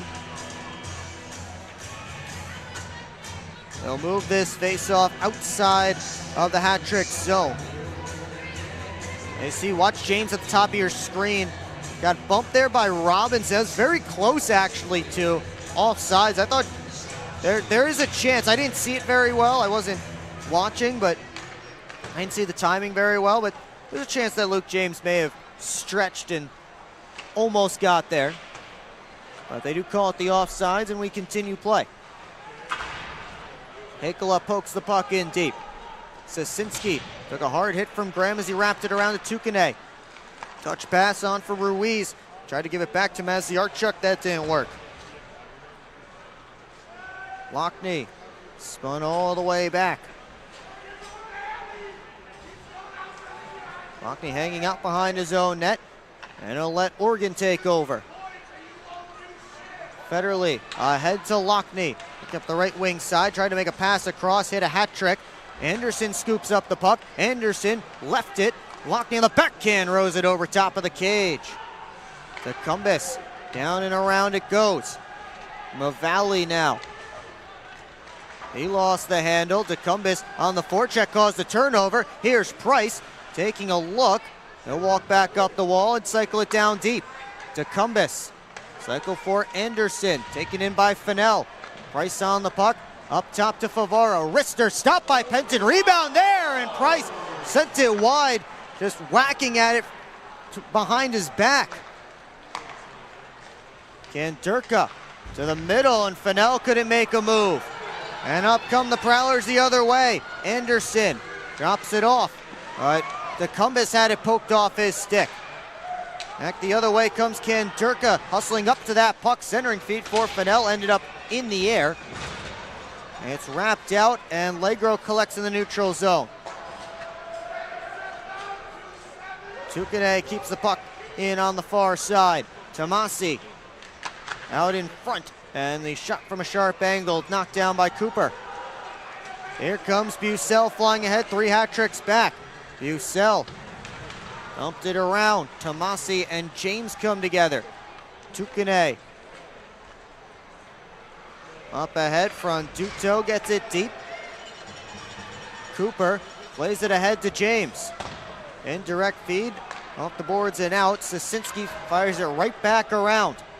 Parsons trying to keep it moving up the wall. Ruiz fanned on a shot as he was tied up by Brian Parsons. Millette waiting for Parsons to join him, gave it there. Trying to go back to Millette. Millette taken down. Fans want a penalty. Graham trying to dance around Crom. Tukane off the boards to Eli Rivers. 3 Prowlers getting back on Rivers. Crom. Sharp angle try, deflected up out of play off a stick. And we will take a timeout with 4:05 left to go in period number 2. Both teams getting their opportunities. Bobby Price, as he was falling, got a backhander off. That would have been a heck of a goal if he was able to get it to go, but stays 2-1. SMR Automotive Systems is part of the Motherson Group and a proud community sponsor of the Port Huron Prowlers. We are one of the largest manufacturers of rearview mirrors for passenger vehicles in the world, with local plants in Port Huron and Marysville. We strive to support our local communities and have positions available for various abilities and experience. Find out more about who we are at smr-automotive.com.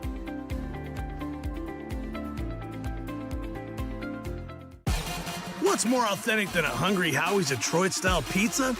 Nothing. We're not playing around with the pizza of our birthplace. Thick crust, cheese to the edge, sauce on the top. Where it belongs. We've seen a lot of fakes out there. Not here. This is authentic Detroit-style pizza. Order yours now online for $12.99. We sauce the top and rep for the 313 everywhere. We do bold. Hungry Howie's. Back here on the PHP Network, 2-1 Port Huron still on top. That hasn't been a goal in a minute. With it being Mitz's birthday, I wanted to go over the history of some of the mascots here in Port Huron. Now, again, some of this, I wasn't alive for all of it, so I had to go with the research they had. Did not find anything that the original Flags had a mascot. Border Cats came to town. Bridges was their mascot. Then the Beacons, no mascot. Into the UHL Flags, who had they had a mascot that was Slapshot, had the Hansen goggles on. Ice Hogs had hockey, into the Fighting Falcons with Shootsy. So that means Mitz, the oldest mascot in Port Huron history. Will, back to you. Thank you, Brady, for that history lesson here on Mitz's birthday. Prowlers made some history last night when they raised Dalton Jay's number 92 to the rafters. The first jersey number retired in Prowlers franchise history, and the first team since the original Flags to retire a jersey number. There are 8 on the wall currently to my left, down on the east side, all for Flags, for former Port Huron Flags.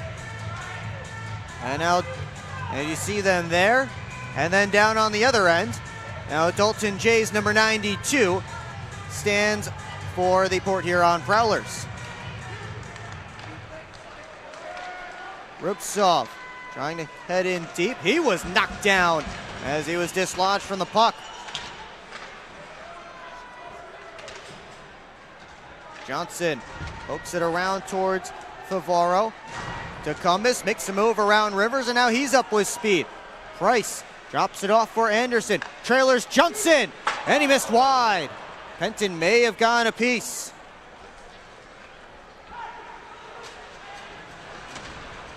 Anderson looks to come right back in. Anderson twists back. All the way across to Parsons, fresh off the bench. Sweeps it down deep. All the way around to the far side. Sasinski the only one there to grab it for Danbury. Crom fires it deep. Bucell chops the puck ahead. Millette pops it out to Bucell. Has James with him. Bucell for Millette, but Ruiz came back to get his stick in the way of that pass. Brockway hustling but couldn't keep the puck in. He'll just saucer right back deep. Tukane has two Prowlers converging on him. Tries to go up the far side, got past Crom and Millette. Kandurka rips it in right off of Parsons. Delayed offsides here against Danbury. Kandurka doesn't seem to know, and now he'll head out. Long lead pass is for James. It's pushed back by Milam. James able to backhand it deep. Tukane collects there and hangs out. Milam. High flip. Goes all the way down. Austin Federley took a check from Myers. Maziarchuk. Moved ahead to Graham. Pass out to Lockney. And then he was tied up. Oregon retreats back to his own end. 90 seconds to go in period 2. Fennell. Forefront Duto had it knocked off his stick. Swept it on goal, or at least tried to. Sasinski retreats. Puck comes all the way down, and Oregon gets it there. Tomasi in front, and Cooper with a stone wall up against Fronduto.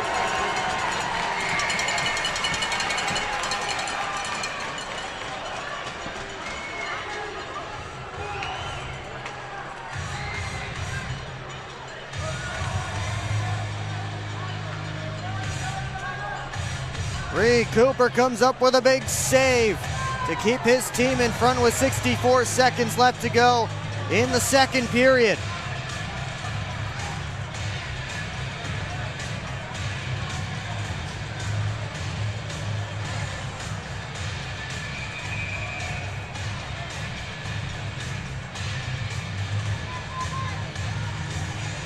Super Snoopy enjoying the show here at McMorran.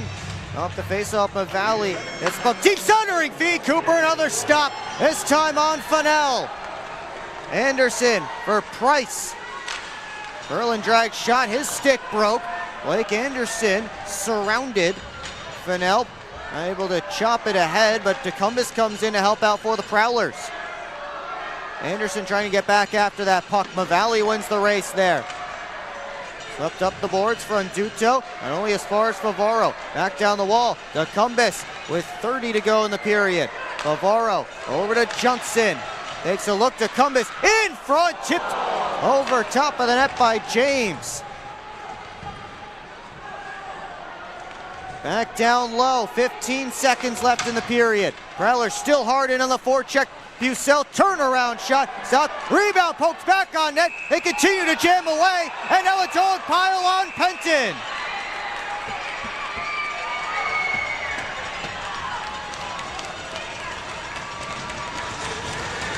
James and Fronduto were tied up. Penton is down on the ice here. He seems to be in some distress. Now he looks to be all right. He was laid out flat. Jamie Bucell got knocked into Penton. They take another look.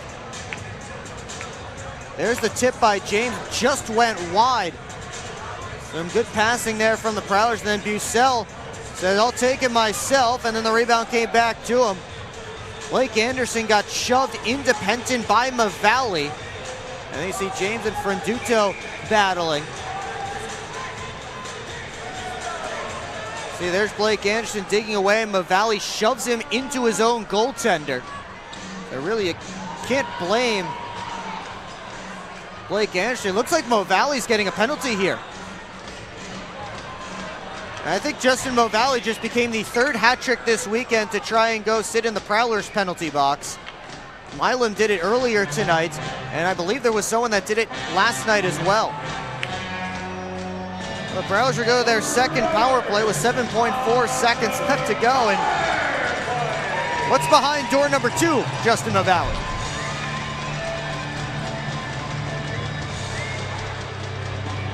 .4 officially on the big board here at McMorran Place. Prowlers win the face. Wait a minute. What's that? Did the puck just break?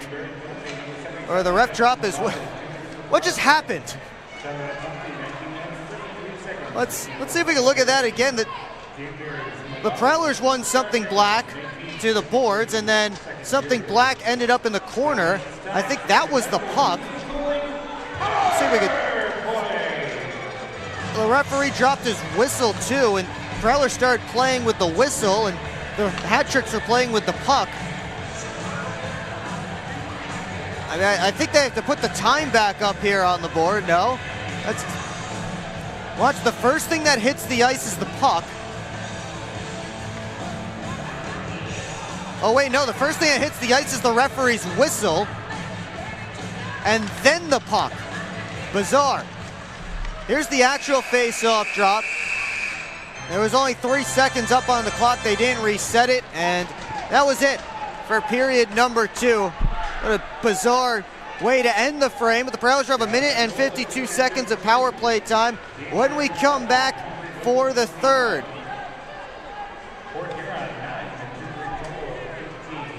Shots on goal in that second period favoring the Prowlers 9-7. Hat tricks still ahead in that department, 21-18.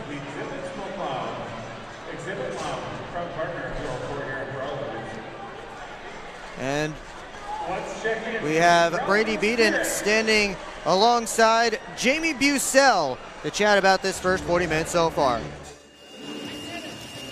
Brady Beaton down here on the ice with Jamie Bucell. Jamie, you've been a bit of a spark plug all season, especially this weekend. Dropped the gloves to start the game right near the end of the period. Great scoring opportunity. What are you doing anything conscious to try and be that spark plug and bring the energy up? No, I mean, I just play a hard game, playing physical, trying to finish every hit and stuff, so I'm just trying to stick to that game plan, Paulie and Grammer and all them, they preach like we play a really physical game, so just trying to keep that energy for us. First period, a lot of scoring. Second game, it seemed to settle in. Both teams a little more stout in their defensive zone. What do you foresee in the third period? What do you have to do to maybe get that insurance goal? Just come back out and, do what's working, get the puck low in their zone, cycle it and go to work, when we can move it from low to high, do it, and our D are going to deliver pucks to the net, and us as forwards, just got to keep crashing the net and hopefully bang home a rebound. And what are you doing well in your own zone to keep Danbury off the scoreboard? Just kind of keeping them out wide, not really giving up too much grade A opportunities and stuff. We got guys selling out, blocking shots and everything, so we're just going to try to keep that going here. Jamie, good luck in the third. Thank you, appreciate it. Will, back up to you. And that was Jamie Bucell, Prowlers alternate captain, who had the fight off the opening drop of the puck in tonight's game. It's been an exciting one so far. Prowlers will hold the 2-1 lead heading into period number 3. Well, coming up in this second intermission report right here on the PHP Network, Brady will join me up here in the booth. We'll go over the highlights and some analysis of this game so far. We'll also take a look at the Prowlers' upcoming schedule, the out-of-town scores, and much more. All of that coming up right here on the PHP Network. So don't go anywhere. We have a lot more to talk about before they drop the puck on period number 3. Should be a great finish to what's been a fun weekend here in Port Huron. Prowlers hoping that they can get some points out of it before they send the hat tricks on their way. Prowlers and hat tricks will meet one more time this season. That will be the first weekend of April. Prowlers will be in Binghamton on that Friday and then in Danbury on that Saturday. So just one more game between these teams after this one this season. Well, secure your seats for the Prowlers' next home game. That will be next Saturday, a week from tonight, January the 24th, 8:05 p.m. as the Prowlers take on the Indiana Sentinels. it is Silver Stick night. So if anybody watching has a youth hockey team or a team in Silver Stick and you'll be in the area, be sure to reach out to our team and you can get some discounts on some group tickets. Bring your team out to the game. Should be a lot of fun. You can also get regular tickets at phprowlers.com/tickets by phone at 810-985 or scan that QR code on your screen now. That's online, phprowlers.com/tickets by phone at 810-985-6166. Scan that QR code on your screen now to see the new McMorran Place experience. That'll be the last time the Prowlers are home for a few weeks. So be sure to get here and check out that game. And again, we hope to see you here at McMorran Place. It is Silver Stick night, so that is the reason for the late start with all the Silver Stick games going on here at McMorran. Bit of a late start. Then the Prowlers will travel to Indiana for a Sunday game, which has been changed from 12:30 p.m. to 7:30 p.m., at least according to the official FPHL website. A lot more palatable as far as travel goes. But, again, phprowlers.com/tickets will get you what you need to join us next Saturday night as the Prowlers take on the Indiana Sentinels. They're cleaning up the check-a-pucks here at McMorran Place. And we'll have some highlights and analysis for you when we come back here on the PHP Network. Come on, guys, hop in. We're not getting in that thing. That thing's gross. Yeah, I wore my nice pants today. This thing could use a detail. Well, I don't know. Do you know anybody who could detail a boat? I think that guy could. Hi, I'm Logan from Ballard's Detail. I can detail your boat. From oxidized and faded to smooth and glossy, our professional compounding and waxing process will get your boat looking new again. Contact us today at 810-956-8318. Visit us on Facebook at Ballard's Detail LLC. SMR Automotive Systems is part of the Motherson Group and a proud community sponsor of the Port Huron Prowlers. We are one of the largest manufacturers of rearview mirrors for passenger vehicles in the world, with local plants in Port Huron and Marysville. We strive to support our local communities and have positions available for various abilities and experience. Find out more about who we are at smr-automotive.com. Hello, I'm home.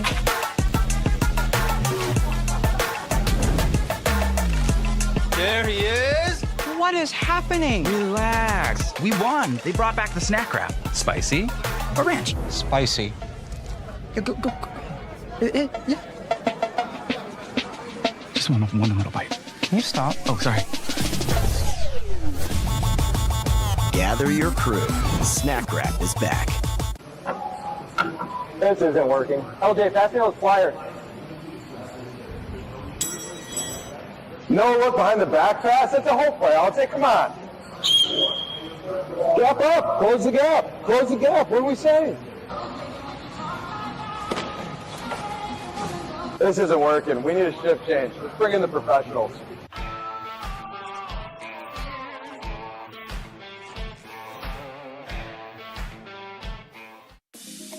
Head over to the Birchwood Mall for your shopping and entertainment needs. Hop on the carousel, shoot some hoops, or visit some of their great stores such as Gerlach's Woodworks, where they specialize in handcrafted wooden decorations. Add to your fan cave a Prowlers theme creation. Upgrade your bathroom at Luxury Bath Mobility Remodelers. They can fully customize your bath or shower to fit your needs, and they also do flooring. For the sports fan in your life, pick up a unique gift from Pro Edge Sports. Jam-packed with all kinds of memorabilia. There's something for everyone. And it's not a trip to the mall without Auntie Anne's pretzels. Grab a freshly made full-size cup of pretzel bites and wash it down with some frozen lemonade. At the Birchwood Mall, you can find this and more. Visit them on 24th Ave in Fort Gratiot.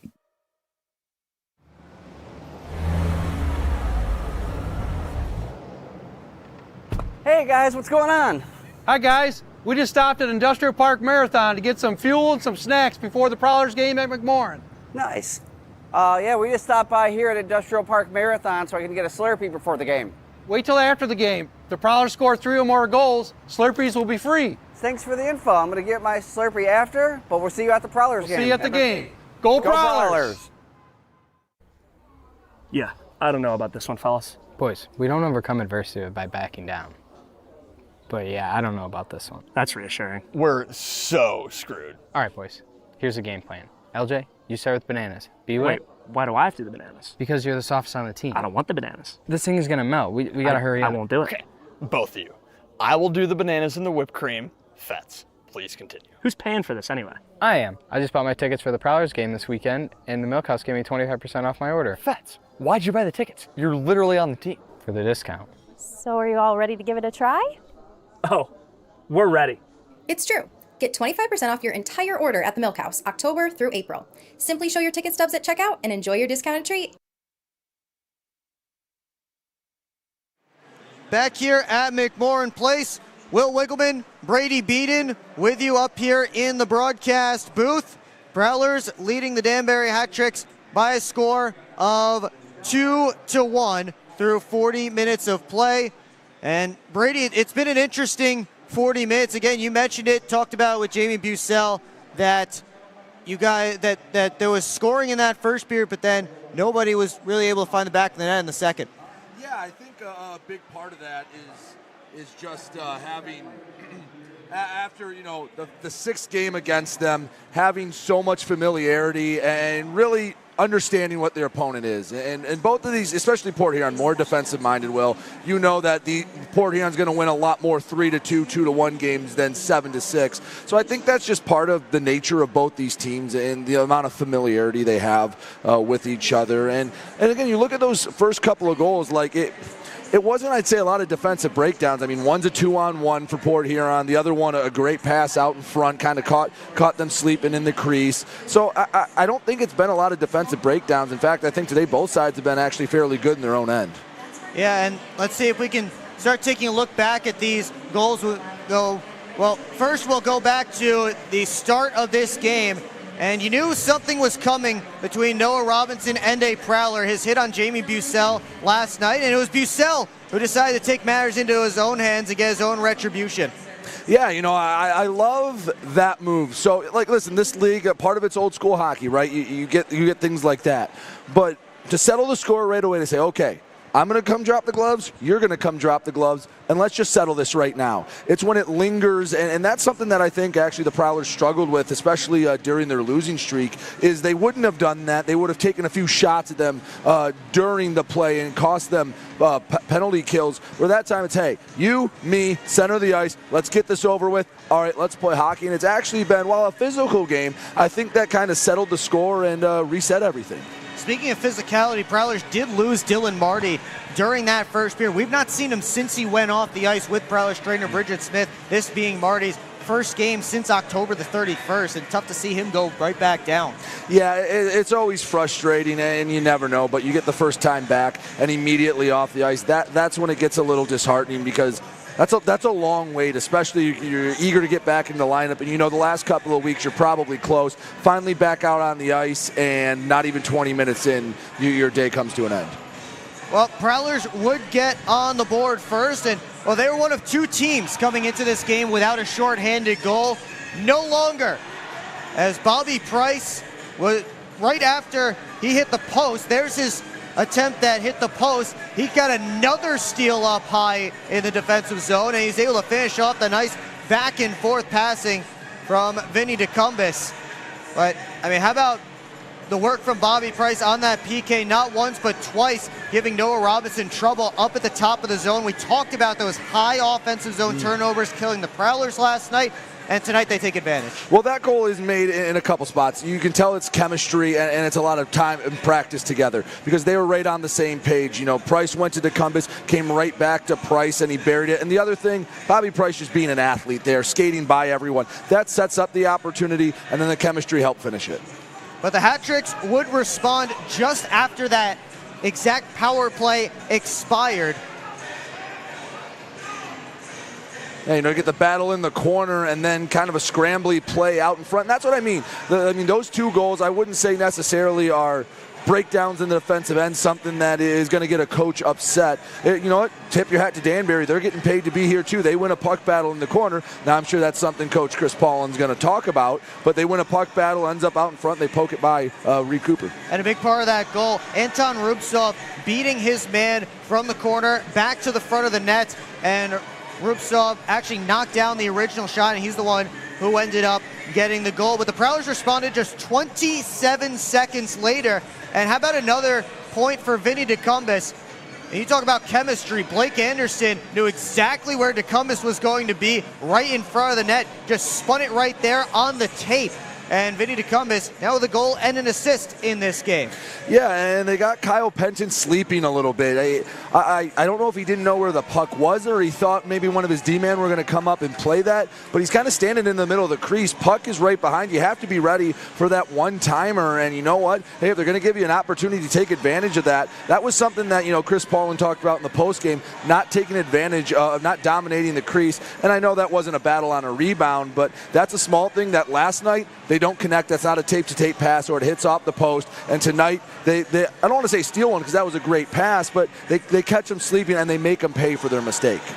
The Prowlers had the 2-1 lead after 1. They still had the 2-1 lead after 2. If you're curious about those cool jerseys the Prowlers are wearing, this is what they look like from up close. The law enforcement torch run for Special Olympics jerseys. Do a twirl, Will. Come on, show off the whole thing. I got to show you because this is also a game-worn jersey. This will also be in the post-game jersey auction, and all of the proceeds from the post-game jersey auction will be to benefit the law enforcement torch run for Special Olympics Michigan, and a great cause, of course, every year to support the Special Olympics here in Michigan. Yeah, I'd have to go back and look, but I think it's one of the longest running promotions the Prowlers have done. It feels like the torch run has been part of this franchise for as long as I can remember, and it's for a good reason. There's a reason why the specialty jerseys do so well, and they come back year after year after year. I know it's a little later than expected, but you know what? They're really nice jerseys. I like the specialty.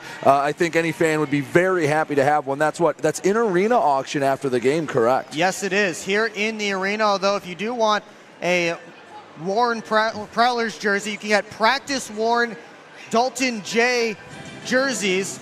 Every player on the Prowlers wore a Dalton J 92 jersey for warm-ups last night. Those jerseys are still up on Dash. You can click the link in the description of this broadcast video on YouTube to find the auction, and that goes until 8 p.m. tomorrow, so you still have plenty of time to bid. There are just select players on there. Some of the jerseys were auctioned off last night, but there are select players still available on Dash. Tells you just need to make sure to get to the rink. I know some people watching from out of state, out of the area, and we love to have you on here, but if you're in town and you can make it to the rink, that's the little extra incentive to get to McMorran Arena. Just a few things, just like the Dalton J pucks last night. Those were in-house only specials, and they sold out maybe by the time I plugged them last night, Will.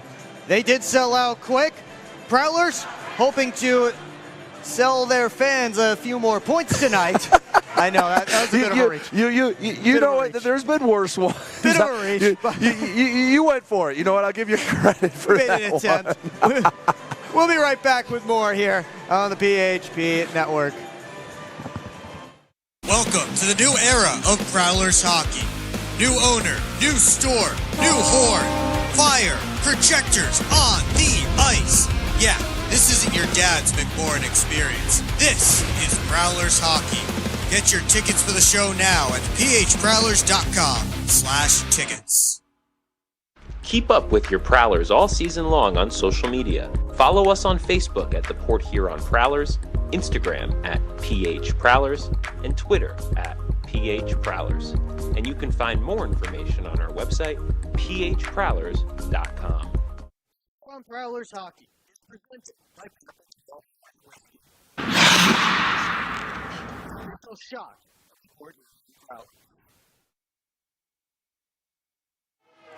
Back here at McMorran Place, just minutes away from the start of period number 3, and the Prowlers hold a 2-1 lead over the Danbury Hat Tricks. Will Wiggleman back with you on the PHP Network. Thanks so much for joining us tonight. We want to tell you about what's coming up for the Port Huron Prowlers. A couple of appearances on the calendar this upcoming week. First on Tuesday the 20th, great day by the way. Prowlers will be at Bella Bola at 5 p.m. right here in downtown Port Huron, making an appearance. Come out, get some pizza, get a discount for wearing your Prowlers gear. It'll be a lot of fun, little meet and greet, signing, and unlike the one at the exhibit, this one is available for all ages. Anyone can come out to Bella Bola and come hang out with your Prowlers. Again, get an autograph, get a picture, and just come hang out. We hope to see you there.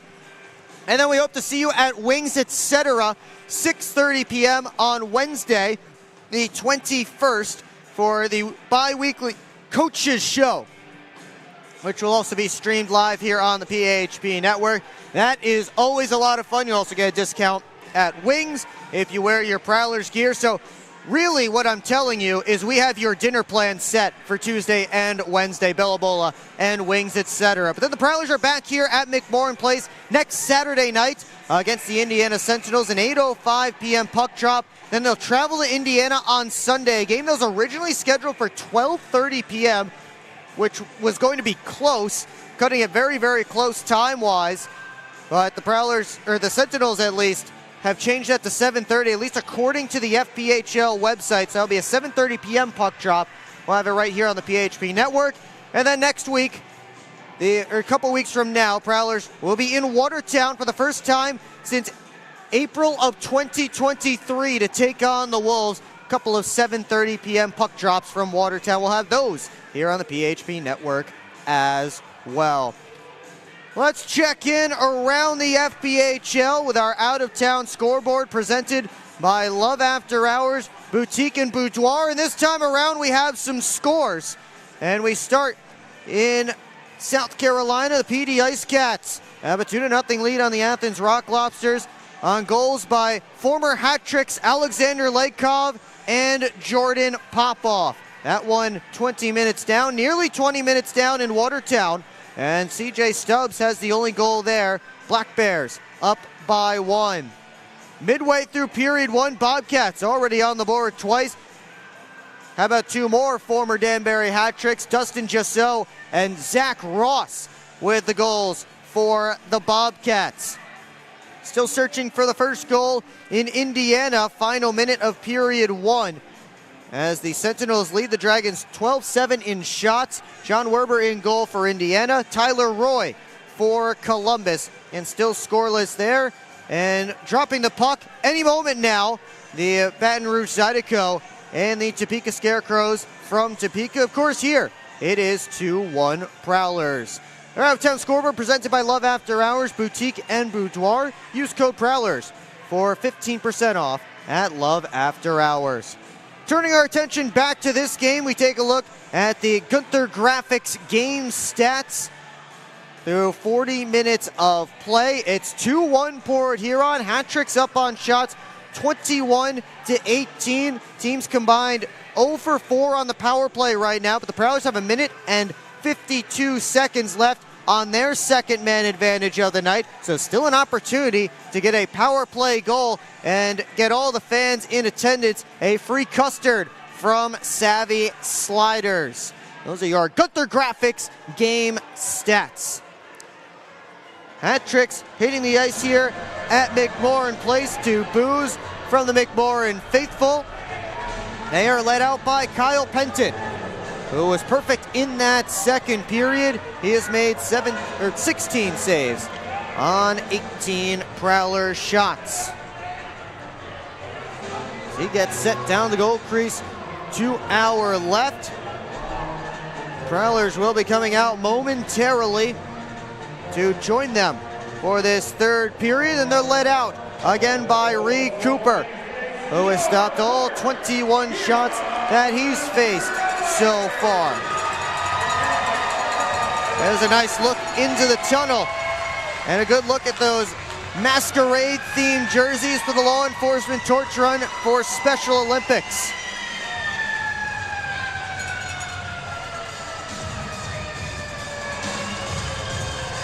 The Prowlers trying to close out the hat tricks here tonight and earn the split and get back in the win column. Brian Parsons, Austin Federley, and you see there Ben Brockway.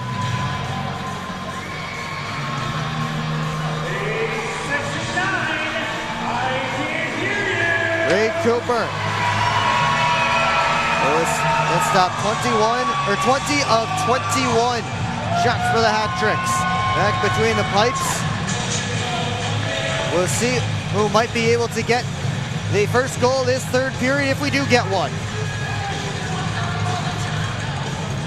What's the cliche? The next goal is a big one.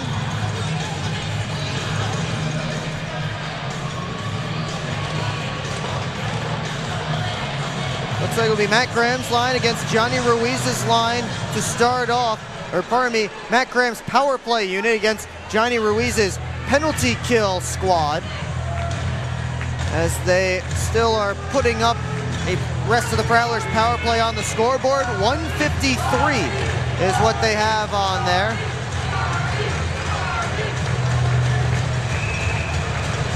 And the face-off to start it off. We're underway in period number 3.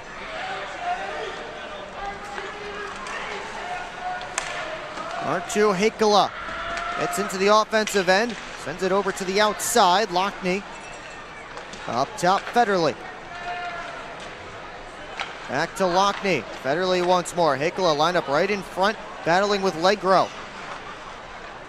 Johnson turns towards the net. Got it down to Graham. Johnson again with a wrister off of Ruiz's stick and over top of the net. Johnson couldn't reach that puck along the boards as it's cleared down. Nick Favaro back for it in his own end. Millette over the red line, over the Danbury blue. Tries to swing down the boards. Bucell back to Millette. 3 hat tricks over on this side of the ice. Prowlers able to pull it off the wall. Bucell, Price tapped up top. Favaro, Price again. Favaro switched spots with Reggie Millette on the near side. Favaro going down to grab that puck in the corner. Anderson battling with Tukine. And now Price. Millette back down to Price. 27 seconds left in this Prowlers power play. Anderson floats it. Favaro couldn't bring it in. One last rush for this power play. Price bounced back to Millette. Now Bucell. Anderson up to Millette. Thought about the shot. Now he lets it go. That was bounced back. Legro clears. And that will take care of the penalty as Mavali steps out of the sin bin.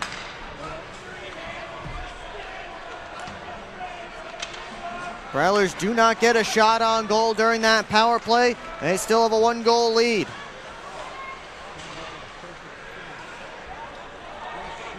This one will go all the way down on the fresh sheet and be an icing against the hat tricks. Over 1,600 fans announced here at McMorran Place tonight. A good Saturday night crowd here in Port Huron.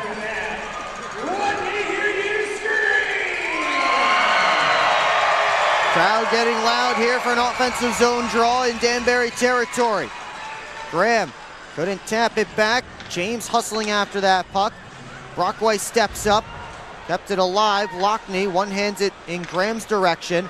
And out comes Meziarchuk, but he tripped over the red line.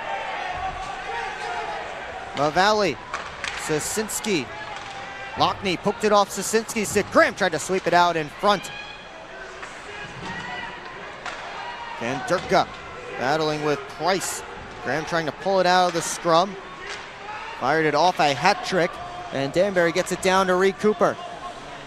Cooper elects to cover up. And they'll say no change for the Prowlers here. As Reed Cooper, under pressure from Caden Fennell, froze play, and we will get a face-off just under 3 minutes into the unsponsored period number 3. If you would like your business here on the PHP Network, email Chris at phprowlers.com.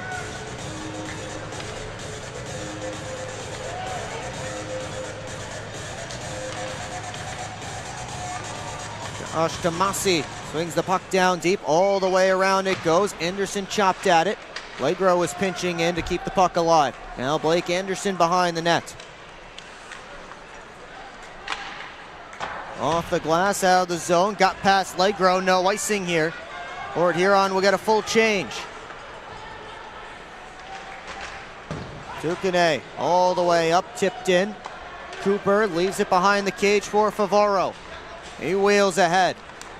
4 hat tricks back to greet Nick Favaro. Gets in, shot blocked by Milam.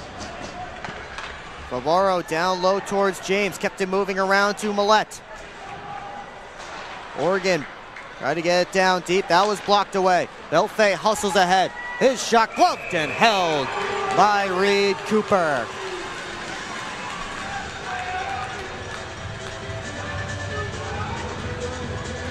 A confident glove save from the Prowlers netminder, his 22nd stop of the night.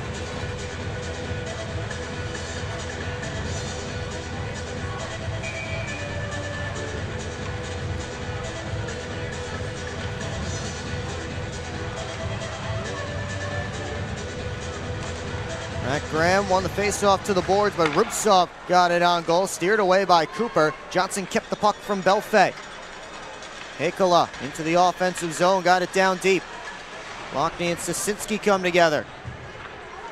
Heikola looking up high, Favaro wrists it off a stick. Robinson tried to play it to a stickless Rubtsov, hit Rubtsov's twig that was loose on the ice. Prowlers come right back in, or at least they tried to, that was the idea. Sasinski dealing with that loose stick, able to fire it ahead to Eli Rivers, who has the step. Rivers back pass in front, Crom tied up by Parsons. Ruiz comes in to grab the puck, all the way across, Tukane pitching in, and Cooper makes a big save.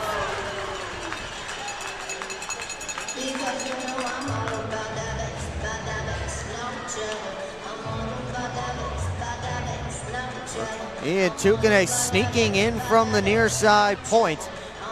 Able to bring in that pass, and Cooper stood him up.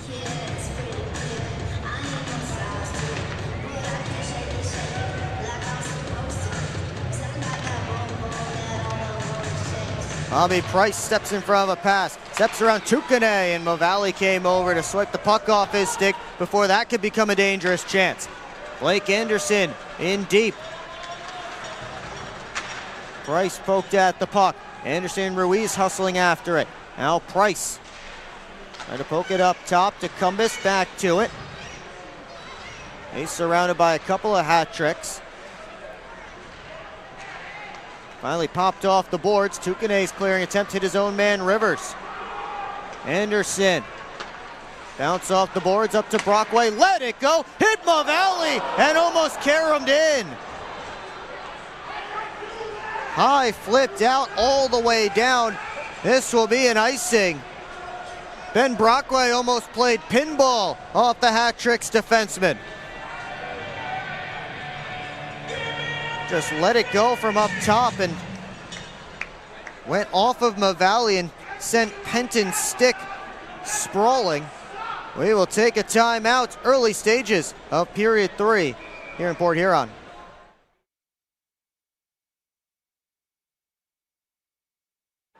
Hi, what can I get for you? I'd like some McMorrin fries, please. All right, that's going to be $4. Okay. She shoots, she scores with the new Prowlers debit card. Don't you have somewhere to be? The game's on. Get your Prowlers debit card only at Flagship Community Federal Credit Union, located on Lapeer Road in Port Huron. Flagship Federal Credit Union is federally insured by the NCUA.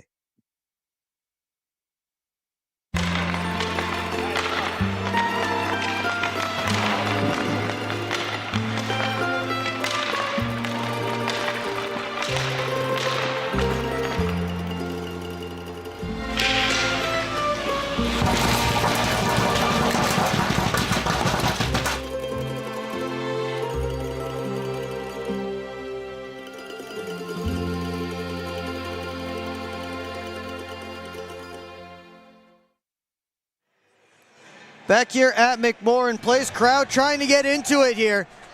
Trying to help their team hold on to this lead and get 3 points tonight against the hated rival in the Danbury Hat Tricks.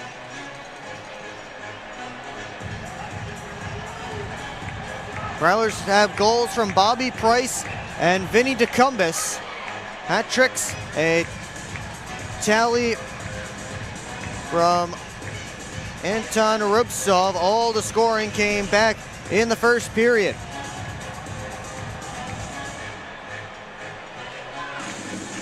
Prowlers won the shot battle significantly last night, but lost the game, as this one is an icing again against the Hat Tricks.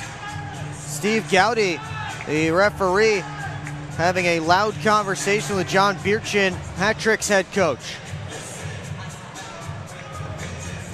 The hat trick was taken down in the neutral zone during that whole exchange as the puck went all the way down. What's the rule for pass interference in the NFL? If a ball is uncatchable, they will not call pass interference. That might be a similar application on that play. Here's a high flip that didn't get very high. Millette gloved it down. Rimmed it all the way around, but Johnson had exited the zone, so Prowlers will have to regroup. Favaro back behind the net, retreating, watched by Rivers. All the way up to Millette, has James with him. 3 hat tricks back, guarding the blue line. Millette for Favaro, right down Main Street. Favaro, shot blocked. Johnson, back to Favaro. In front, save Penton on Jamie Bucell. James getting after it with Tukane. Maziarchuk trying to work it out. He's dumped by James. Kandirka's shot gloved and held by Reed Cooper. A nice hit there from Luke James as the rookie Maziarchuk sent the puck out of the zone.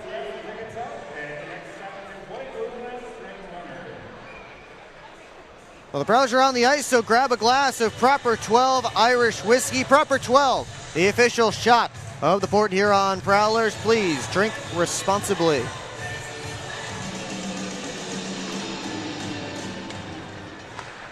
Ben Brockway sends the puck around, popped high up in the air. Gloved down by Parsons. Parsons trying to get back to it. Fennell around for Sasinski. Tomasi tried to flip it out. Didn't get anything on it. Blake Anderson at his pass, partially blocked. Here's DeCumbus with a shot off a hat trick and up out of play. As DeCumbus got himself a look. And you see Tomasi unhappy with Blake Anderson. Brockway comes over to grab Josh Tomasi. Anderson having chats with the hat trick standing on the bench. Here's a chance for DeCumbus, and Sasinski got his long reach in there to disrupt the shot, and there's Josh Tomasi ripping Blake Anderson's stick away. Sasinski stands 6'4", 200 pounds. So again, he has that really long reach. Signed on December the 11th, began the year in SPHL Pensacola. Federley couldn't keep the puck alive at the line. Port Huron back to reset. Oregon to the red line, cross corner dump. Sasinski chases with Lockney. And they both go tumbling to the ice. Opt out in front. Ronduto hits the red line, wires it around. Sasinski comes flying in. Hit by Austin Federley. And now Crom trying to turn the corner, couldn't do it. Milam, high toss. Drops below the goal line. Tim Oregon steps back out this side. All the way up to Hakala. Hand off for Graham. 3-on-3 rush. Graham had it knocked away by Ruiz, trying to get back to it. Favaro wins the race there. Loose puck grabbed by James. Swung back around this way. Johnson off the backboards. It's all the way around to Millette.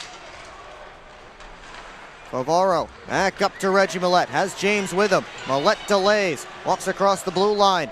Johnson swung it down deep.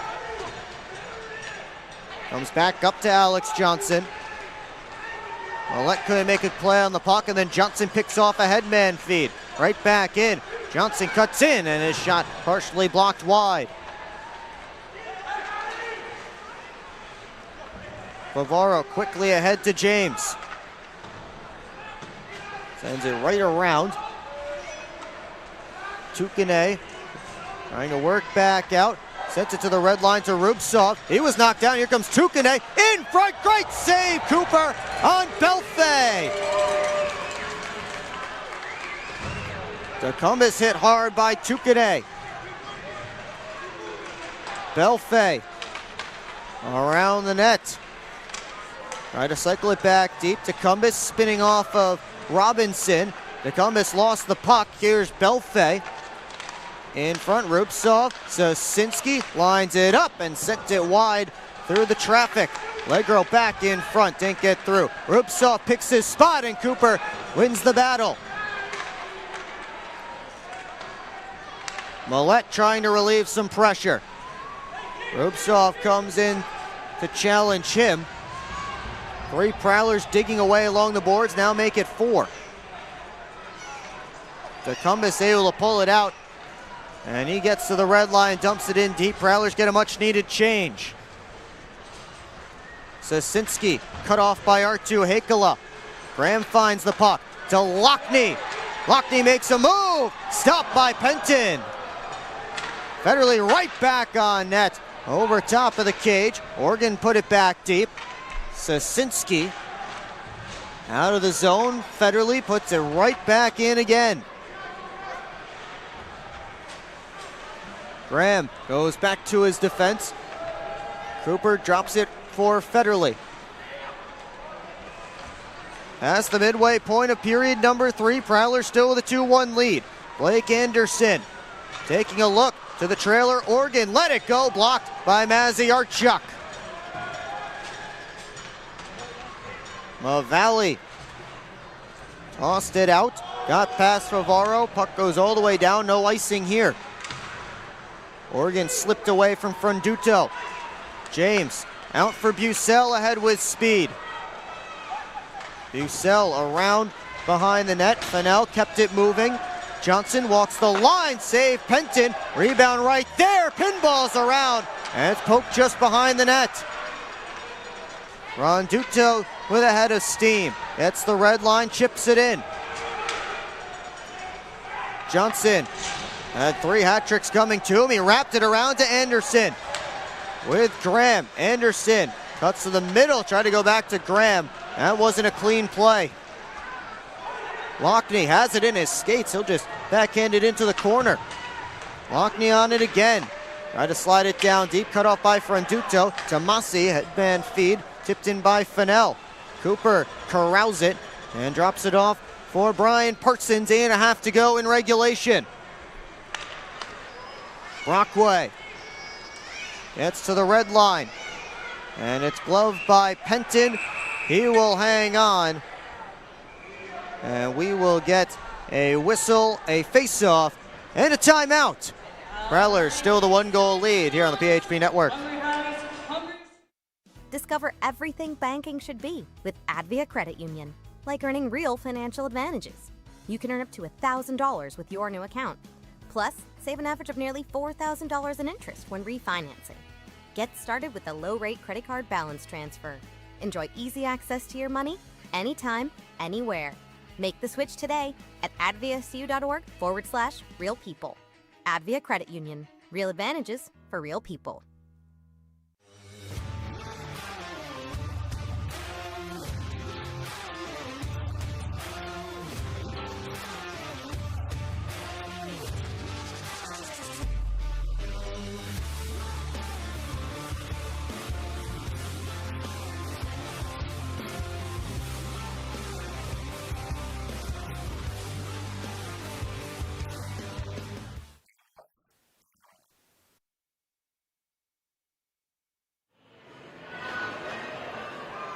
Back here on the PHP Network, your Prowlers on top 2-1, holding on to this lead. All 3 goals were scored within 2 minutes and 3 seconds of each other. It has now been over 42 minutes of game time since the last goal. Well, it doesn't take a genius to say the Prowlers win from their own zone out, and defense is the name of their game. In the 4 wins already, and if you include this game, which they are winning, they have given up 5 goals in 14 and a half periods. Of course, last night, they gave up 3, their lone loss to Danbury. Well, let's hope the Prowlers can hold on, get win number 5 in the season finale against Danbury. Back up to you.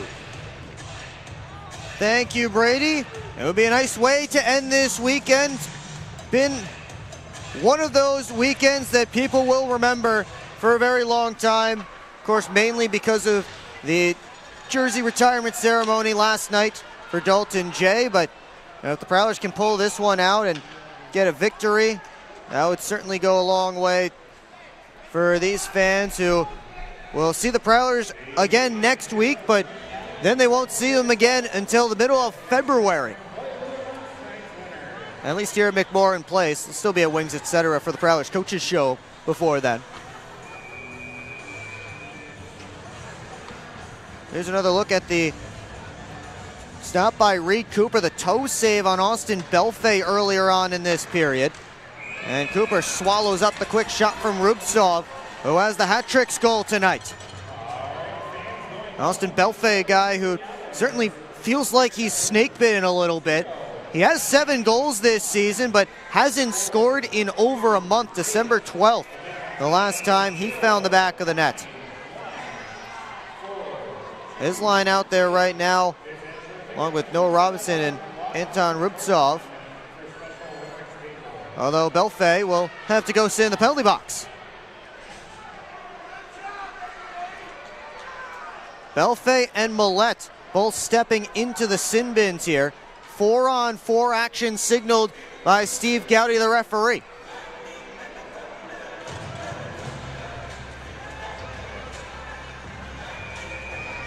.806 left to go in period 3 as Belfay and Millette sit each 2 minutes for misbehaving.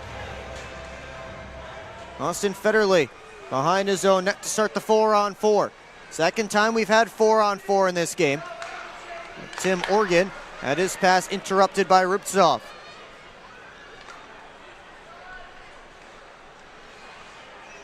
Federley wheels behind his net. And he waits. Now ahead to Graham. Has Lockney with him. Graham just gets it deep. Lockney hustles there first. Around to Graham. Back to Organ in the neutral zone. Prowlers will try something else. Graham heading off the ice in favor of Arttu Heikkila. Bounced around, Legro. Has Rubtsov. Legro forced to drop back. And Danbury making changes as well. Greg Sosinski off for Rivers with Ruiz. Rivers gets to the net and it's poked off his stick neatly by Nick Favaro, and he'll start a counter. Up comes Heikkila with James. Heikkila cuts in and he missed the net.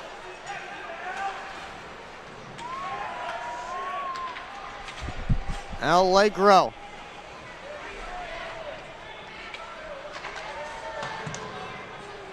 All the way around. Federley looking towards Price, and he'll drop back. 28 seconds left in the 4-on-4. Brockway for Federley. Now up to Bobby Price. He wheels in. Price with a rip off a stick and wide. Caroms all the way out to Federley. Brockway down towards Anderson, who tipped it on net. Penton couldn't control it with his glove. Play continues. Prowlers touch up, head back in. Valley bounced in Fennell's direction, but they couldn't connect. Anderson turning up ice. Millette barking at Belfay. Those two were just in the sin bins. Here's Tecumseh with a chance and a save by Penton.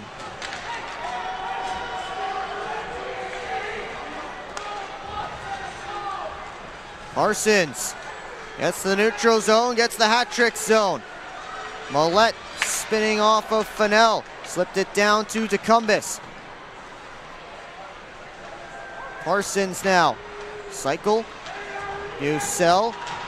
Tukane and Fennell right on him. DeCumbis coming in to try and join the scrum. He was taken out of the play.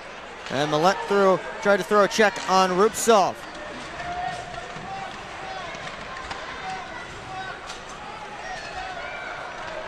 Three Prowlers, 2 hat tricks in there trying to dig that puck free. Johnny Ruiz coming in to even it up.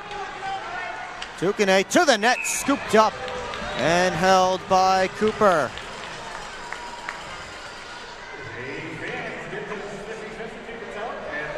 Just over 5 to play in regulation. And this is a great opportunity for Vinny DeCumbis, who already has 2 points tonight, a goal and an assist. And there was Cooper scooping up that last shot.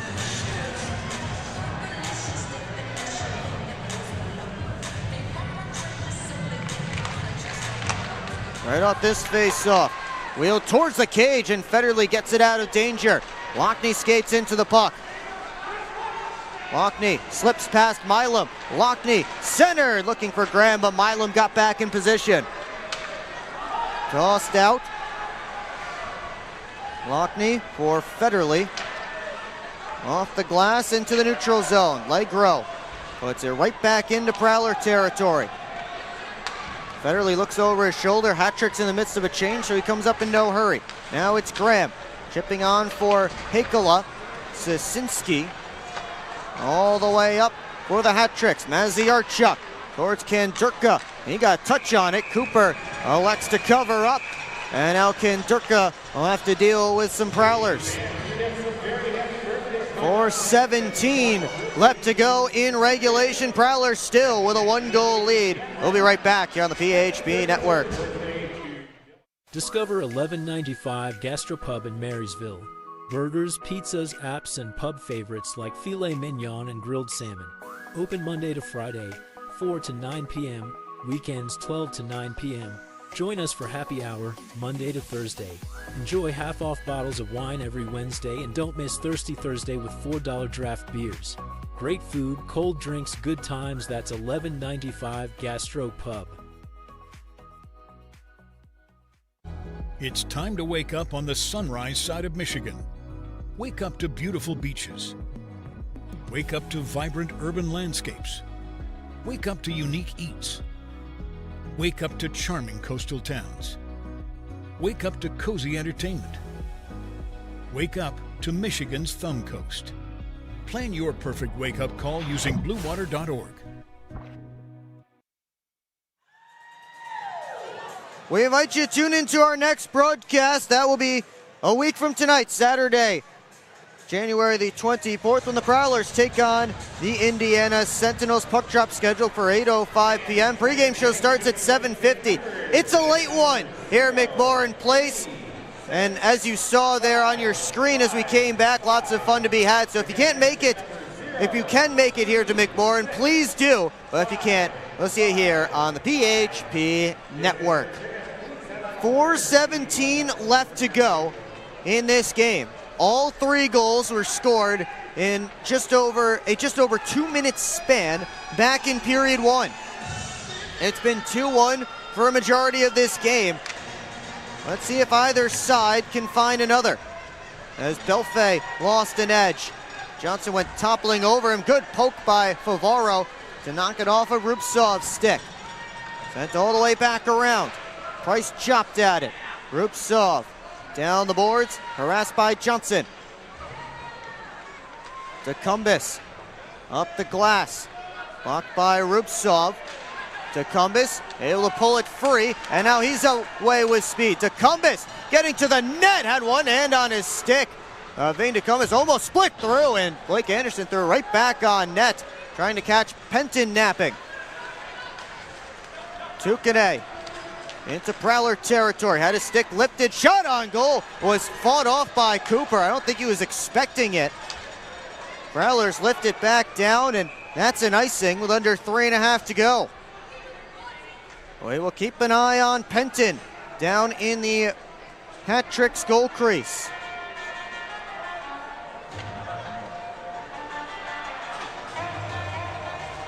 Face-off will be down in Prowler territory after the icing.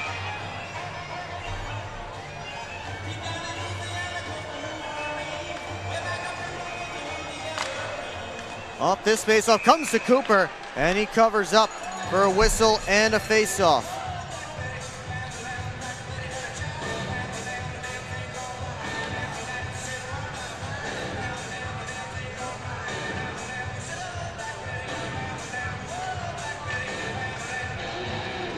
Face-off coming to Cooper's left.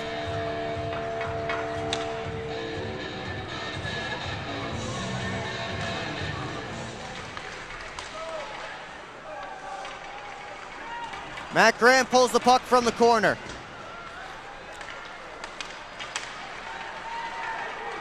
Millette looking in front to Graham. They couldn't connect. Back the other way comes Ruiz. At the red line, fires it around. Federley up the boards, right into Millette. Back around to Austin Federley. Oregon trying to poke it ahead. Hakala kept it moving but couldn't get it out of the zone. Oregon this time off the window, gets it to neutral ice. Graham lost it, and back in comes Rivers, looking towards Robinson and missed him on the pass. Price out of the zone. Tukane up to Sosinski. Federley gets it up the boards but not out. Sosinski let it go, save Cooper, rebound available, and Reed Cooper makes the second save on Robinson.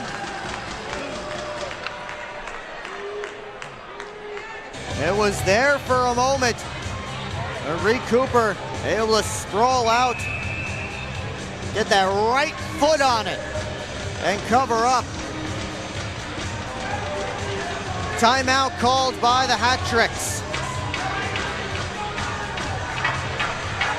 34 saves for Reed Cooper, who has been outstanding tonight. And it's funny, last night, Prowlers nearly doubled up the Hat-Tricks in shots, 40-21, and lost the game. Tonight, the Hat-Tricks are dominating the Prowlers in shots, but it's Port Huron that has the lead. Same two goaltenders between the pipes tonight, by the way. Just very interesting how these two games have played out. Both goaltenders have been fantastic this evening as Chris Paulin draws up what he hopes to be the defensive structure that wins his team this game.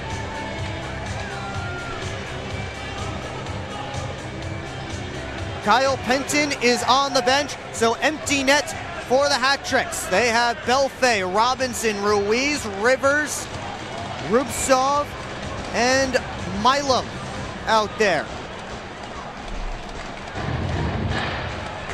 Last Friday, Johnny Ruiz scored his 200th goal in the FPHL in an empty net situation.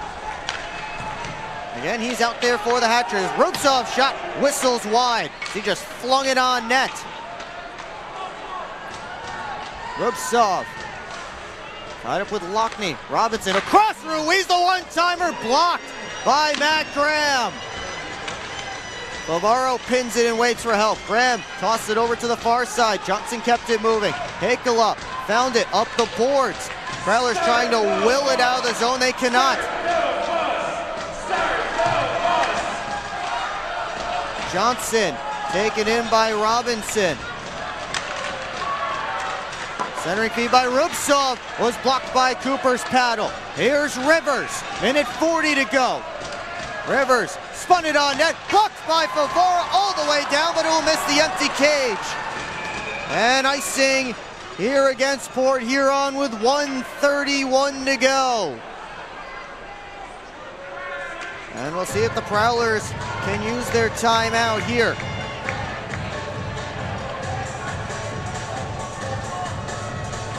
A tired five out there, and indeed Chris Paulin is calling for the timeout.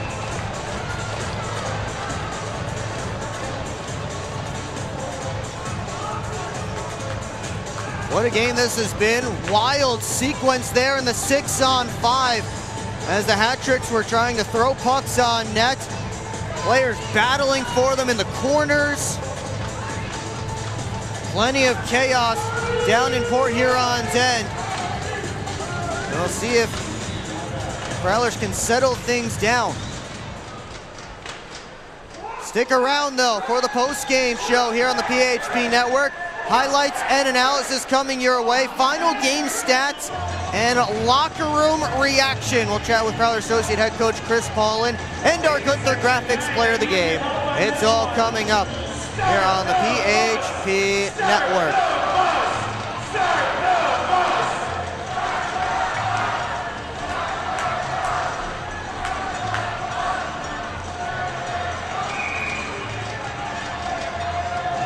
Hat tricks with that same 6 still out there. They try and find a tying goal.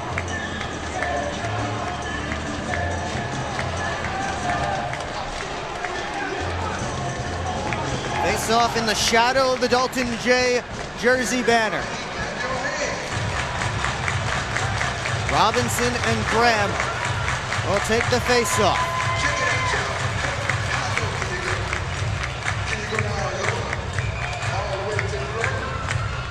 Graham won it back, a big win. Favaro around the boards, kept alive by Ruiz. Hakala in there to challenge. Plenty of players on that puck as it goes back deep in the Prowlers zone. Johnson forced it right back up where it came from.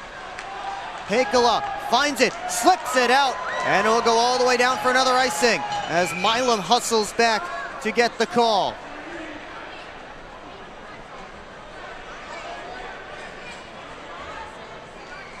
Danger still here. Ian Tukane replaces Jamison Milam.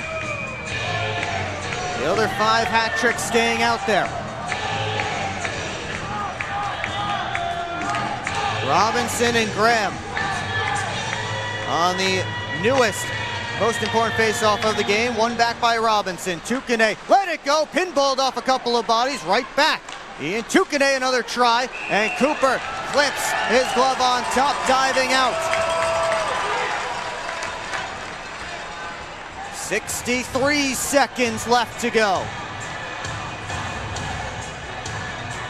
The first shot hit traffic on the way through, and Reed Cooper able to get back on that rebound. Prowlers able to make a change here. They send out Bucell, Millette, Price, Federley, and Brockway.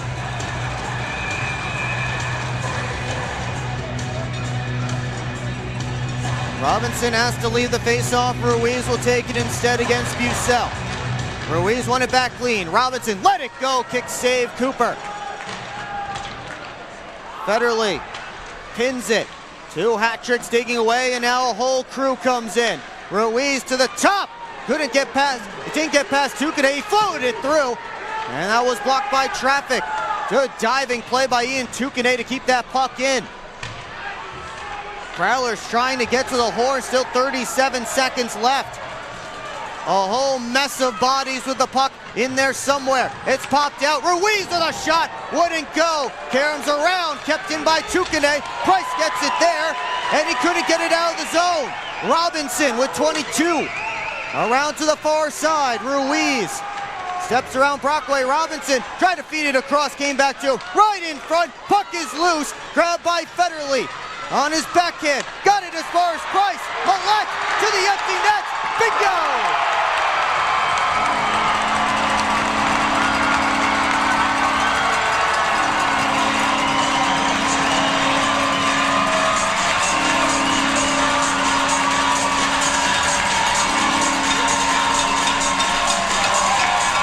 That'll do it. But boy, do the hat tricks make it interesting.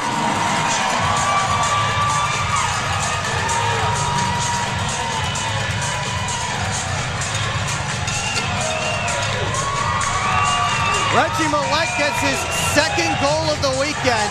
5.2 seconds until this one goes in the books.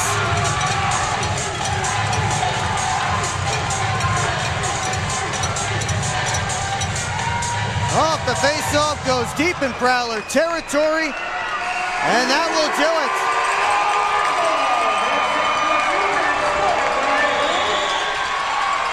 Prowlers get the win tonight, and they mob Reed Cooper, who gets his 15th win of the season and his 24th as a Port Huron Prowler. Cooper passing Michael Santaguida for sole possession of third place in wins in Prowlers franchise history, and he's now 2 back of Andy DeCristofaro for second.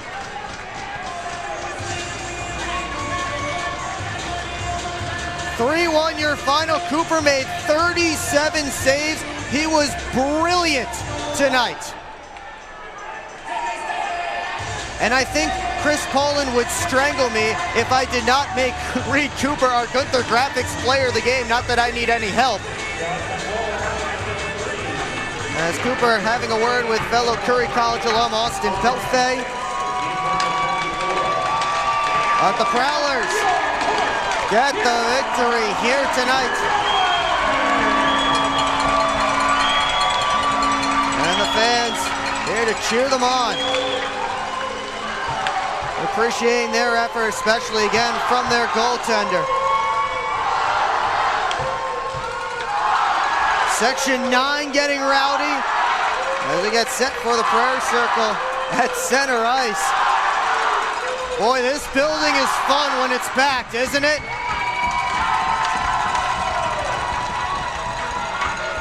You have to be here next time this building gets packed. That is next Saturday night when the Prowlers take on the Indiana Sentinels, January the 24th. That's an 8:05 p.m. puck drop. But before we get there, we do have the post-game show coming up here on the PHP Network. Highlights and analysis, the final game stats, and locker room reaction. And in just a few moments, we will hear from our Gunther Graphics player of the game, which, spoiler alert, is Reed Cooper. 37 saves for Cooper tonight. Again, his 15th win of the season and his 24th as a Port Huron Prowler.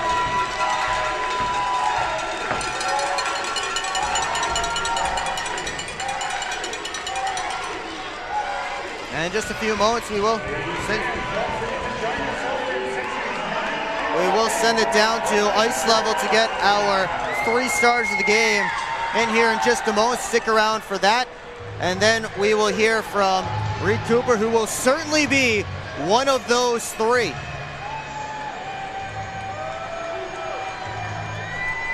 Let's take you down to ice level now. It's now time for a 3-star selection. The third star tonight's game from Port Huron with 1 goal and 1 assist. Number 29, Bobby Price.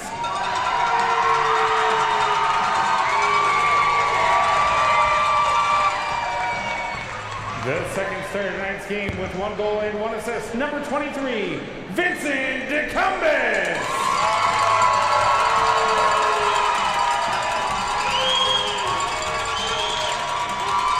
The first star tonight's game with 37 saves. Number 33, Reed Cooper.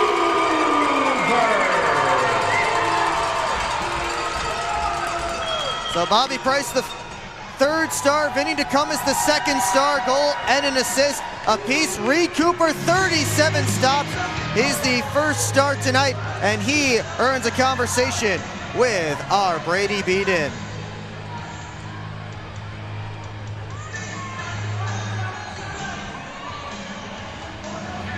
Down here on the ice with our Gunther Graphics player of the game, Reed Cooper. Reed, it feels like we've been talking all season long. Another big performance. You hold Danbury to 1 goal here. What did you guys do right in this game?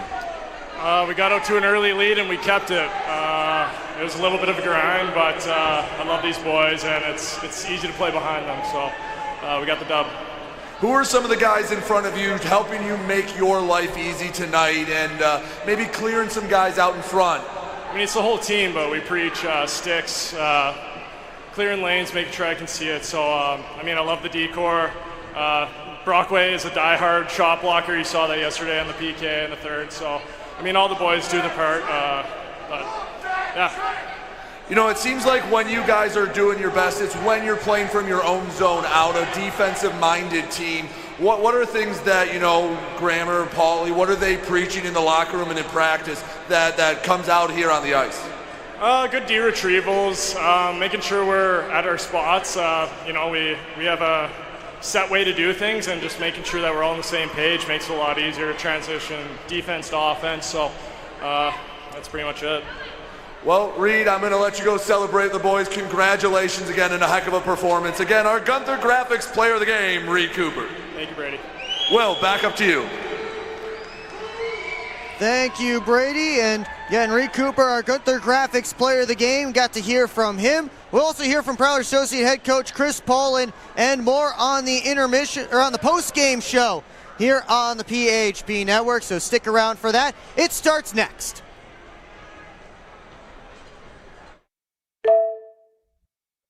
Are you sick of asking somebody else to live your own life? I'm Josh with the Franchise Guys.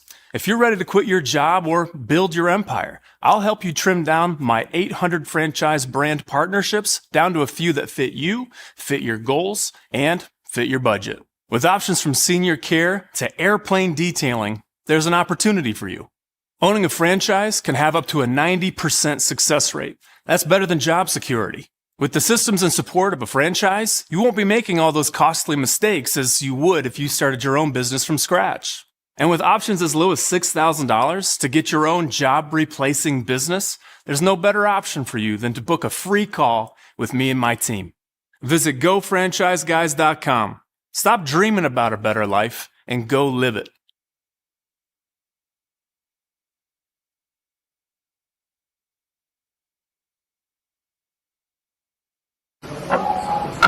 This isn't working. LJ, pass me those flyers.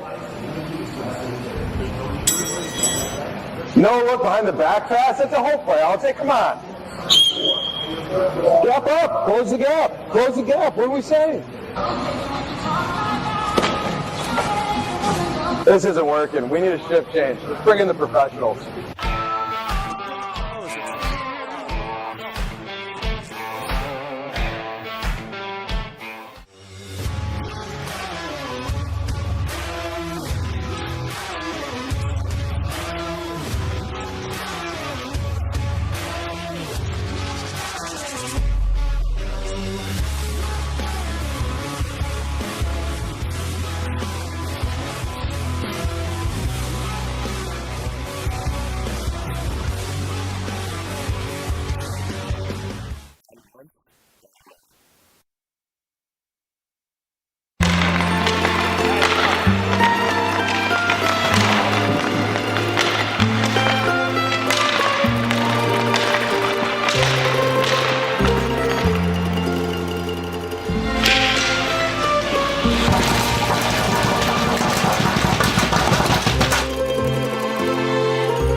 Yeah, I don't know about this one, fellas. Boys, we don't overcome adversity by backing down.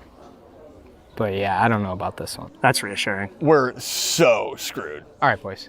Here's the game plan. LJ, you start with bananas. B-Way. Wait, why do I have to do the bananas? Because you're the softest on the team. I don't want the bananas. This thing is going to melt. We got to hurry up. I won't do it. Okay, both of you.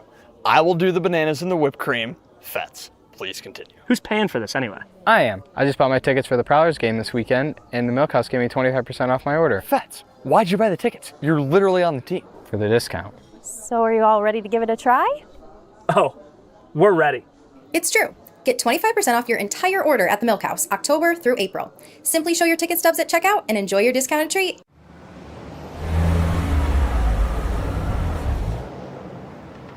Hey guys, what's going on? Hi guys, we just stopped at Industrial Park Marathon to get some fuel and some snacks before the Prowlers game at McMorran. Nice. Yeah, we just stopped by here at Industrial Park Marathon so I can get a Slurpee before the game. Wait till after the game. If the Prowlers score 3 or more goals, Slurpees will be free. Thanks for the info. I'm going to get my Slurpee after, but we'll see you at the Prowlers game. See you at the game. Go Prowlers! Prowlers! Well, welcome in back here at McMorran Place. Prowlers finish off a 3-1 win over the Danbury Hat-Tricks. Time now to go back through this one goal by goal. It was Reed Cooper and Kyle Penton between the pipes. Our goalie matchup for the second straight night. Penton had outdueled Cooper in last night's game, but tonight it might be a little bit different. And it was the Prowlers who got on the board first, short-handed, after Bobby Price was stoned by the post on a breakaway earlier in the penalty kill. He got another steal from Noah Robinson and then went to Vinny DeCumbis, right back to Price. No chance for Penton on a beautiful give and go. And the Prowlers, with their first shorthanded goal of the year, took a 1-0 lead. That leaves the Twin City Thunderbirds as the only team in the FPHL without a shorthanded goal this season. But just about as that power play expired, the hat-tricks would respond. And it was Anton Rubtsov who was able to win the race back to the front of the net. He blocked down the original shot from Austin Belfay and then tucked it home around Reed Cooper. So he was able to knock it down and get it on his stick and take advantage of the broken play. So Rubtsov stays red hot as he extends his point streak to 7 games. It was tied for only 27 seconds, however, as Vinny DeCumbis got set up by Blake Anderson. We talked in the intermission about the chemistry of this line, and we talk about it a lot, and this was a great example of it. Anderson, just a spin pass right in front, knew exactly where DeCumbis was going to be, caught Penton a little bit in between, and that gave the Prowlers a 2-1 lead at that point. All 3 first period goals came in a span of 2 minutes and 3 seconds. That was all the scoring we would get until the end of the game when Reggie Millette hit the empty net for his second goal of this weekend. But it wasn't without a lot of stress in the defensive zone. The hat-tricks caused a lot of pressure for the Prowlers in that defense, in the Port Huron end, with the 6-on-5 attack, but Millette able to finish things off after Austin Federley got it up to Bobby Price. And again, Millette 2 goals this weekend in his return to the lineup, and it's a 3-1 final score. Take a look at the final game stats from this game. And the Prowlers, again, the 3-1 win, outshot by the hat-tricks, 37-25. Neither team able to put in a power play goal. Those are your final Gunther Graphics game stats. Brady Beaton is back, and he is alongside Prowlers Associate Head Coach Chris Paulin for our Schultz Roofing Coaches Interview. Down here on the ice with Associate Head Coach Chris Paulin. Coach, you get the win tonight, bounce back from last night's loss. Simply, what did you guys do right tonight that maybe you didn't do last night? You know, we did some things really well today. We put an emphasis coming into the week on some of the ozone rotations and playing below their goal line, behind their net. You know, I think on Vinny's goal, that was a really good example of you know, exactly how we wanted to execute and how we wanted to attack. So we had trouble getting into it consistently. I think we're a little bit off tonight. Pucks were jumping around. I think quite a few guys were fighting the puck a little bit, but that's going to happen. It's important to stay together, battle through it. And we talked in the locker room after. You know, some guys had a shift or two that didn't go their way. They stayed with it. Everyone in that locker room impacted the game, so in a positive way. And so, you know, you have nights like this, banding together, getting a win like this is huge. One stat for you now that you've played your 6 against Danbury. The 5 wins, you gave up 5 total goals in 15 periods. Obviously, the defensive end is where you guys want to build from. What about that is you preach and that they've done well in these wins against Danbury? Well, I think it starts in net. You know, like a good game again. Yeah, I mean, Coop was unbelievable tonight. I think the way he controlled the game, the way he found and battled, you know, even like things that people don't notice, him being able to find pucks through a lot of traffic. He's competing extremely hard. I think his focus got sharper as the game went on noticeably, and he controlled the game. Like the whole feeling on the bench stemmed from him. When we were losing shifts or running around a little bit, turning pucks over, he maintained control of the game for us. And then you talk about the season series thus far against Danbury. I mean, we got a long way to go, but you know, Coop and Hubes, both Hubes played and Danbury played excellent. Our goaltenders have been really sharp. So. couple things you said to the team that I thought really stood out. One, you said it wasn't your best effort, but that's what good teams do. That's what great teams do. You win when you're not at your best. And the other thing is, this was a nice win for you guys bouncing back from a loss, but, it almost seemed like the locker room was expected to come back and win. It wasn't a huge celebration. Obviously, the guys were happy, but they weren't going crazy. Let's start with the first one. What about winning when it wasn't your best effort, makes this team, maybe something special? Yeah, I mean, we talk about it constantly, and not every day you're going to feel your best. So you come to practice or you go to the gym. There's days you go to the gym that you just, for whatever reason, you don't have the same lift, right? So those are the days that you learn a lot about yourself. So when the legs aren't quite working the way they want to, or maybe your mind's a little bit delayed, or you're, I thought there's some hesitation in our game tonight, inexplicably. That's when you have to just find a way to battle, stay in the fight.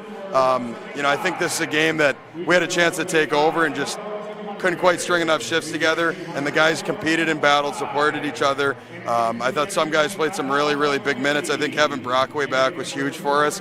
I talked about him last night, but he ate some big minutes. He provided a lot of energy for us. Obviously, Reggie coming back. He did a lot of good things this weekend, and I thought he was pretty supportive on the bench of his teammates, which is huge. Obviously, his leadership goes a long way. So a lot to build on and a lot to work on. So we're excited for next week. Well, again, you guys, you were happy with the win, but you weren't overjoyed. It wasn't the biggest win ever. What does that say about the expectations of this team and the mindset and the goals of this team? Well, a couple of things. One, this group loves to win. They love to win. So obviously, everyone loves to win. Don't get confused. They love to win. I think it's a combination of being a little tired, and guys are a little bit tired. They played hard. And also, I think, guys knew that it wasn't our best. I thought the effort was pretty good. But, the execution was a little bit off. I think there's a few guys in there, more than a few guys, but the majority of the guys that didn't think they had their A game. But again, it's always fun and nice to have your A game. But when you can grind away when you don't have it to get the job done from the goaltender on out, that says a lot about the character in the room. And definitely proud of the guys. And I think we know exactly what we need to improve upon. So we got a lot of work to do this week. I'm sure you'll have fun in practice. Last question for you. Next week, a rare home and home, and it's going to be tricky. It's not like going down to Fraser last year where it's a 40-minute drive. It's not much different than having two at home. Is there going to be anything different preparing for two against an Indiana team that's been a little tricky for you guys this year? Indiana's a good team. They've improved a lot, and they give us a tough game. They play hard. I think their discipline is getting much better the way they play. They're very opportunistic. They know how to capitalize on mistakes, which tonight we made a lot of. So we got a lot to clean up. Make sure we take care of the puck. Thought a lot of high zone turnovers, a lot of neutral zone turnovers this weekend. A little bit uncharacteristic of the group, so something to focus on. And then when you talk about a back-to-back, a test of mind and a test of legs. So I think when all things are equal, it's one thing, but when everyone's tired, that's how you find out who has the bigger heart. So we're excited for that challenge. I'm excited for it too, Coach. Congratulations on the win, and we'll talk to you next weekend. Thank you. Will, back up to you. Thank you, Brady. That was Prowlers Associate Head Coach Chris Pullen as the post-game jersey auction getting underway here on the ice. Again, all the proceeds from these specialty jerseys tonight will benefit the Law Enforcement Torch Run for Special Olympics, supporting Special Olympics in Michigan. Let's take a look at our Gunther Graphics Player of the Game, Reed Cooper, who we heard from already. 37 saves tonight for his 15th win of the season. And we also already mentioned that's his 24th win as a Prowler. He's now in sole possession of third place in Prowlers franchise history, having passed Michael Santaguida tonight. And we want to talk about Prowlers history. That's a guy who sticks in Prowlers history. We'll take one final time out, take a look at the out-of-town scoreboard, and wrap this one up. So don't go anywhere. We'll be back here from McMorran Place.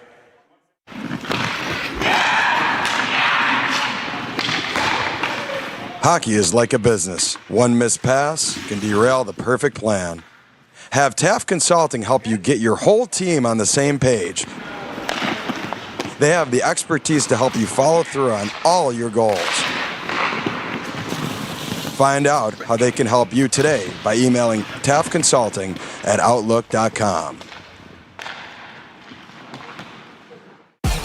What's more authentic than a Hungry Howie's Detroit-style pizza? Nothing.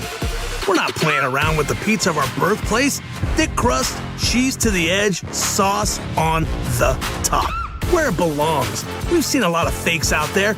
Not here. This is authentic Detroit-style pizza. Order yours now online for $12.99. We sauce the top and rep for the 313 everywhere. We do bold. Hungry? Howie's! SMR Automotive Systems is part of the Motherson Group and a proud community sponsor of the Port Huron Prowlers. We are one of the largest manufacturers of rearview mirrors for passenger vehicles in the world, with local plants in Port Huron and Marysville. We strive to support our local communities and have positions available for various abilities and experience. Find out more about who we are at smr-automotive.com. Hello, I'm home.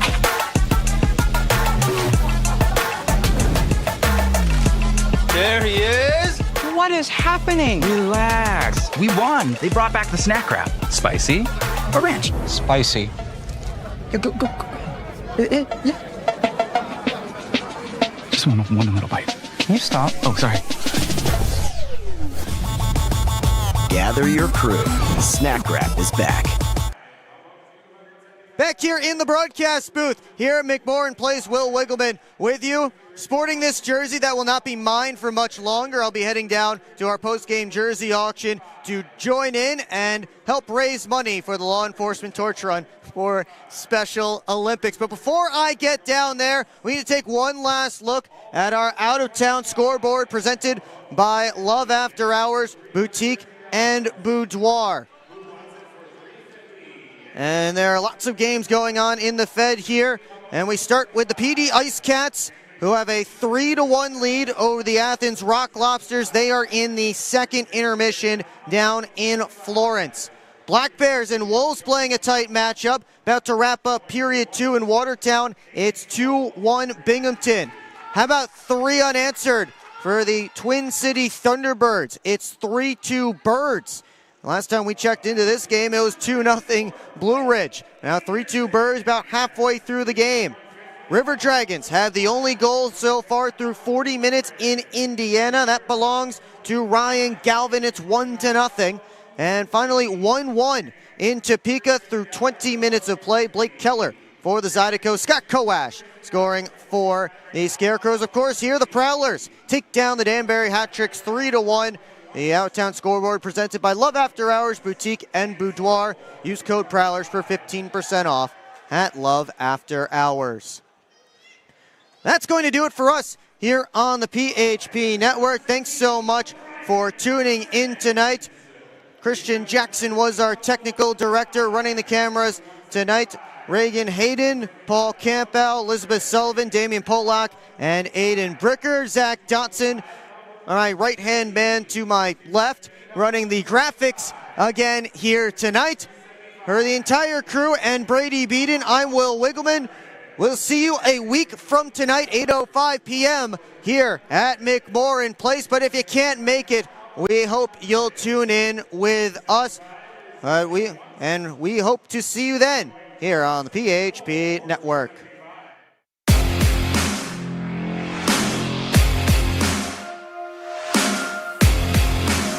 Thank you.